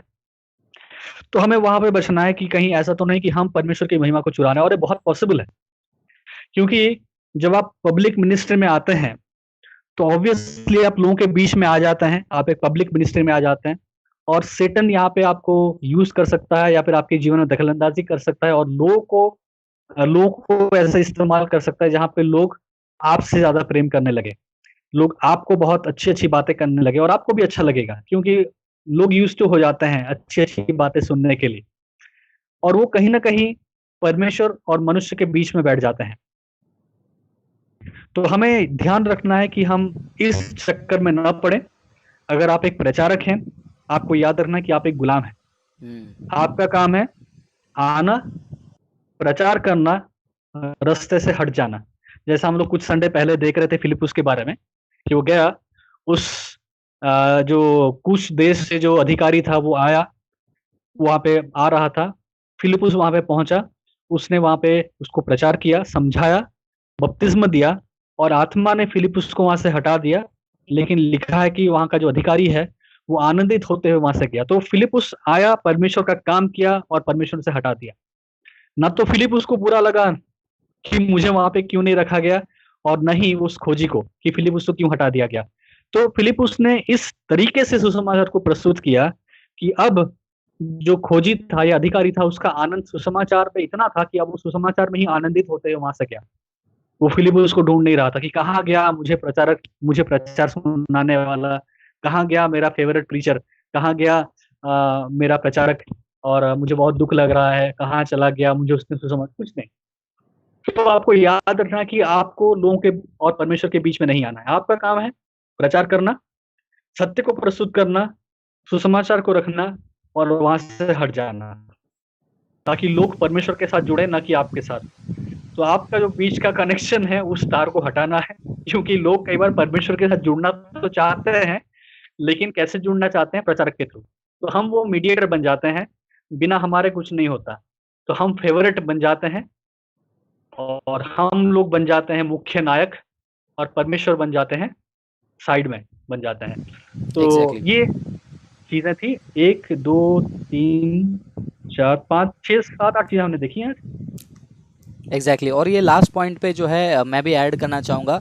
और ये बात सच है, इसीलिए आज हम बहुत सारे लोग वचन प्रेमी से ज़्यादा प्रचारक प्रेमी देख रहे हैं। और मैं बाहर की बात क्या करूँ, हमारे ही चैनल को जो बहुत सारे लोग फॉलो करते हैं, वो कहीं ना कहीं जो है हमें जीए टीम को या पास्टर मोनिश को या फ्रांसिस को भी क्या कर लेते हैं, एकदम एकदम सेंटर फोकस बना के रख लेते हैं। नहीं ब्रदर आप बोलो। इसलिए मैं कई बार हमारे पेज में भी देख चुका हूँ, कुछ लोग बहुत ही स्ट्रांगली हमको फॉलो करते हैं। अगर किसी शब्द को लेकर मैंने उनको कुछ कहा हो या फिर उनके विपरीत के कुछ शिक्षाएं हमने दे दिया, तो वो लोग निराश होकर चले जाते हैं, क्योंकि उनकी जो सोच विचार जो होती है वो क्या कहते हैं ना, वो वचन से ज़्यादा मेरे ऊपर हो जाता है। तो मैं आप लोगों से भी रिक्वेस्ट करूंगा कि आप लोग मुझे भी सुन रहे हैं तो आपको जो है मेरा फ़ैन नहीं बनना है। इसलिए मैं बार बार कहता हूं कि हमारा काम, हमारा मकसद जो है चेला बनाना है, हमारा मकसद जो है फ़ैन बनाना नहीं है। तो इस चीज़ में आपको भी सावधानी बरतनी है कि ये मेरे लिए भी एक खतरा हो जाएगा कि अगर परमेश्वर और आपके बीच में मैं आके खड़ा हो गया, देन ये बहुत डेंजरस चीज़ है। तो आपको हमेशा मुझे जो है और कोई भी प्रचारक को और कोई भी बाइबल टीचर को जो है एक सपोर्ट फंक्शन के रूप में इस्तेमाल करना है, एक टूल के समान इस्तेमाल करना है, ना कि बाइबल का और वचन का रिप्लेसमेंट इस्तेमाल करना। अगर आप भी प्रचारक बन रहे हैं, ये बात ज़रूरी है कि लोग आपके ऊपर ही पूरी तरीके से निर्भर ना हो जाए, बल्कि आपके अलावा भी जो है वो अपने आप से स्टडी कर पाएँ। और इतना ही नहीं, वो आपसे ज़्यादा आपके लाइफ से ज़्यादा वो परमेश्वर के वचन से इंस्पायर हो। ये मैं क्यों इस बात को दबा दबा कर बार बार रिपीट कर रहा हूँ, क्योंकि काफ़ी सारे यूथ मीटिंग में मुझे ये सुनने मिलता है, काफ़ी सारे मैसेजेस में मुझे देखने मिलता है जहाँ पर लोग मुझे कहते हैं कि ब्रदर मैं आपसे इंस्पायर हो रहा हूँ, ब्रदर आपको देखकर मेरे अंदर इच्छा आ रही है, ब्रदर आपको देखकर मैं ये कर रहा हूँ। अच्छी बात है, इंस्पायर होना अच्छी बात है, लेकिन वो लेवल 1 होगा। जैसे यूहन्ना बपतिस्मा देने वाले को देखने के लिए दूर से वो क्या किए, वो याजक फरीसी लोग आए थे, वैसे हो सकता है आप मेरे द्वारा जो है परमेश्वर के उस जुनून में आगे बढ़ रहे हो, लेकिन स्टेप 1 वो होगा, स्टेप 2 आप आगे बढ़ेंगे। स्टेप 1 में ही रह गए तो आपके लिए जो है खतरा हो सकता है। तो ये सारे पॉइंट्स में इसमें एक बहुत ज़रूरी चीज़ है जो एक प्रीचर को करना है, जब भी आप देखें कि लोग आपसे ज़्यादा कनेक्ट हो रहे हैं, आप उनसे डिस्कनेक्ट हो जाइए। और ये बहुत कठिन होता है, क्योंकि कई बार लोगों से हमारा प्रेम और प्यार इतना हो जाता है कि हमको उनसे कटना बहुत दिक्कत होता है। तो बहुत एग्जैक्टली केयरफुल आपको होना है कि अगर आपको कहीं लगे कि कोई व्यक्ति आपसे बहुत ज़्यादा प्रभावित हो रहा है, आपसे बहुत ज़्यादा कनेक्ट हो रहा है, तो चाहे कितना पेनफुल हो वो, आपको उसको अलग करना पड़ेगा। प्रभु आपके इस डिसीजन को ऑनर करेगा, क्योंकि आप इस चीज़ को उस व्यक्ति को बुरा लगने के लिए नहीं कर रहे हैं। आप इसलिए कर रहे हैं ताकि परमेश्वर को बुरा ना लगे, क्योंकि कहीं न कहीं आप परमेश्वर की महिमा को चुरा रहे हैं, मैं चुरा रहा हूँ। तो परमेश्वर की महिमा किसी भी रीति से चुरनी नहीं चाहिए। चुराने कोई भी चुरा सके। अगर आप वो टूल बन रहे हैं जिसके द्वारा परमेश्वर की महिमा से लोग हट रहे हैं और आपको देख रहे हैं, आपको डिस्कनेक्ट करना होगा ऐसे लोगों से। पेनफुल है, दुखदायक है, कठिन है, लेकिन सेवक को ऐसा करना ही पड़ेगा, प्रचारक को ऐसा करना ही पड़ेगा। तो आशा करता हूँ कुछ लोगों को समझ में आ गया होगा। तो मैं जस्टिफाई नहीं कर रहा हूँ आपसे अपने आप को डिस्कनेक्ट करके, लेकिन कुछ चीज़ें जो है अच्छे के लिए होता है। तो शायद से आज आप आज समझ नहीं पा रहे हैं। आई एम श्योर वीडियो को देखने वाले लोग कुछ लोग समझ गए होंगे। और हाँ, आगे चलकर कुछ लोगों के साथ मुझे भी जो है डिस्कनेक्ट करना बहुत ज़रूरी है, क्योंकि मैं खुद देख पा रहा हूँ कि मैं परमेश्वर और उनके बीच में जाने अनजाने में आ रहा हूँ, लेकिन वो मेरे लिए जो है गलत है। तो अगर आज जो डिस्कस किया है उसके लिए मैं सच रहूँ तो अच्छी बात है, नहीं तो मैं भी हिपोक्रेट बन जाऊंगा। तो एनी लास्ट पॉइंट? लास्ट में बस इसको मैं पॉइंट्स को एक बार पढ़ दे रहा हूँ, रिपीट नहीं करेंगे, लेकिन बस हेडिंग्स हम पढ़ दे रहे हैं जो हमने 8 चीजें देखी हैं। अगर आप प्रचारक बनना चाहते हैं तो सबसे है कि द एम इन प्रीचिंग, प्रचार करने का लक्ष्य आपका क्या है। दूसरा हमने देखा कि अगर आप प्रचारक बनना चाहते हैं तो क्या आप परमेश्वर के वचन से वैसा प्रेम करते हैं जैसा वचन हमें बताता है, सोने चांदी से भी ज्यादा और मधु से भी मीठा। तीसरा एटीट्यूड ऑफ लर्निंग, सीखने को लेके आपकी सोच विचारधारा कैसी है, क्या आप सत्य के वचन को ऊपर प्रिसिशन के साथ मेहनत करके पढ़ना चाह रहे हैं या नहीं। चौथा हमने देखा था डिस्चार्ज ऑफ ड्यूटी, क्या आप एक निपुण तरीके से परमेश्वर के वचन का प्रचार करना चाहते हैं, सेवक बनना चाहते हैं, सुसमाचार के लिए खड़ा होना चाहते हैं, परमेश्वर के संपूर्ण अभिप्राय को सुनाना चाहते हैं और समय असमय तैयार हैं या नहीं। उसके बाद हमने देखा था पर्सनल बैटल, कि अपने व्यक्तिगत पवित्रता में आप ईमानदार हैं, उसमें बढ़ रहे हैं, क्योंकि अगर आप उसमें कॉम्प्रोमाइज कर रहे हैं तो फिर चाहे आपके पास कितने अच्छे टैलेंट्स और गिफ्टिंग हो, परमेश्वर आपको यूज नहीं करेगा। द अनडाइल्यूटेड मैसेज, कि आप प्रचार में कोई मिलावट करके प्रचार कर रहे हैं या सुसमाचार जैसा है वैसा ही प्रचार कर रहे हैं। उसके बाद हमने देखा the recognition of the local church, इसमें हमने बहुत टाइम स्पेंड किया कि स्थानीय कलीसिया क्या आपके इस गुण को पहचान रही है, क्या उनके सामने आपका ये गुण बहुत स्पष्ट है, और क्या वो इस बात की स्वीकृति देते हैं कलीसिया के रूप में कि आपके जीवन में ये बातें दिख रही हैं। और आखिर में कि परमेश्वर के प्रति संपूर्ण रीति से समर्पण होके एक दास के समान, एक स्लेव के समान हमें जीना है। Yes, so thank you pastor Monish, काफ़ी सारे बातों को गहराई से एक्सप्लेन करने के लिए। मुझे लग रहा था कि हम बहुत ही शॉर्ट डिस्कशन करने वाले हैं जो आपने आर्टिकल प्रिपेयर किया था, लेकिन अभी एक घंटा 45 मिनट का ये वीडियो हो गया है। वाकई में काफ़ी बड़ा वीडियो है, लेकिन आदत डाल लीजिए, क्योंकि 2-2 घंटे तक सरमन सुन लेते हैं हम लोग, है ना। 2-2 घंटे तक हम लोग लाइव वीडियो देखकर स्तुति आराधना कर लेते हैं। तो ऐसे स्टडीज़ को भी सुनने के लिए जो है आप समय निकालिए। और कुछ लोग का बहाना, एक वियर्ड बहाना होता है कि ब्रदर डेटा ख़त्म हो जाता है, ये हो जाता है। अब ऐसे एक्सक्यूज़ेस के लिए मैं कुछ नहीं कर सकता हूँ। आपको टाइम स्पेंड करने आना चाहिए, आपको थोड़ा इस चीज़ों के लिए डेटा भी स्पेंड करने आना चाहिए, क्योंकि वाकई में जो है आप चीज़ें सीख रहे हो। और ऐसी शिक्षाएँ, मैं वापस से रिपीट कर रहा हूँ, हर वीडियो में कहता हूँ कि ऐसी शिक्षाएं आपको हिंदी में बहुत रेयर मिलती है। ये हमारी तारीफ और घमंड नहीं है, ये रियलिटी है। लेकिन इसको जो है आप इस्तेमाल कीजिए, इसका फ़ायदा उठाइए, लोगों के साथ शेयर कीजिए, सारे पास्टर्स को, सारे प्रचारकों को, और जो लोग प्रीचर बनना चाहते हैं, पास्टर बनना चाहते हैं, उनको भी शेयर कीजिए। और स्टेप बाय स्टेप हम लाइफ में आगे बढ़ेंगे। मैं एक बात आपको कहना चाहूँगा, आज क्रिश्चियनिटी में बहुत सारे बड़े बड़े स्टेज वाले प्रचारकों की ज़रूरत नहीं है। आज क्रिश्चियनिटी में मैदान में उतरकर प्रचार करने वाले, मैदान में गॉस्पेल शेयर करने वालों की ज़रूरत है। तो पहले स्टेप वहाँ से शुरू करेंगे। मेरा गवाही में भी मैं आगे चलकर कभी बताऊंगा, मैं भी जो है 2008 से आज तक मैं सड़क पे प्रचार करता हूँ। लॉकडाउन है इसलिए मैं नहीं जा पा रहा हूँ, लेकिन नहीं तो हमारा हर सैटरडे फिक्स होता है, ट्रैक्स हम बांटते हैं। तो स्टेप 1 जो है, आप परमेश्वर के प्रति, परमेश्वर के उस राज्य को बढ़ाने वाला गॉस्पल को शेयर करने में आगे बढ़िए। फिर उसके बाद धीरे धीरे स्टेप बाय स्टेप जो है, अगर परमेश्वर की मर्ज़ी हो, आप लाइफ में जो है टीचर, प्रीचर सब बनेंगे। तो इसी के साथ मैं एंड करना चाहूँगा। एक बार फिर से बहुत बहुत धन्यवाद पास्टर मोनिश, हमारे साथ लाइव जुड़ने के लिए। इस लॉकडाउन के समय में भी आपने इतना समय निकाला और हमें बातें सिखाए। आशा करता हूँ भविष्य में ऐसे और बहुत सारे वीडियो करेंगे। तब तक के लिए आप लगातार बाइबल को स्टडी करते रहिए। हमारे जीए पेज में हम काफ़ी सारे किताबों को हम पोस्ट करते रहते हैं, लिंक को पोस्ट करते हैं, उसको डाउनलोड कीजिए, उसको रीड कीजिए। अगर ऐसे ही लगातार आप वीडियो देखना चाहते हैं, हमारे चैनल को जो है, अगर अभी तक आपने सब्सक्राइब नहीं किया है तो जैसे आप देख रहे हो सब्सक्राइब कीजिए, और वहाँ पर देखिए बेल का आइकन है, उसको भी प्रेस कर लीजिए, ताकि आपको लगातार ऐसे नए वीडियो जो है तुरंत आपको मिल जाएगा। फेसबुक पेज को भी लाइक करके फॉलो कीजिए, क्योंकि सेमिनार का अपडेट्स वहाँ पर आता है और लगातार उसमें भी लाइव सेशंस होते हैं। तो बस इतना ही कहना चाहूँगा। एक बार फिर से दिल से धन्यवाद, और सोच समझकर एक एक कदम को आगे रखना ही मसीहत के लिए ज़रूरी है, क्योंकि हम अंतिम समय में जी रहे हैं। नंबर 1, परमेश्वर के प्रति प्यार। उस प्यार को आप कैसे बता सकते हैं? परमेश्वर को जानकर। परमेश्वर को कैसे जानेंगे? पवित्र शास्त्र से। बस यही स्टेप 1 है। प्रभु आपको और आपके परिवार को आशीष करे। एक और नए वीडियो में मिलेंगे, तब तक के लिए God bless you, take care.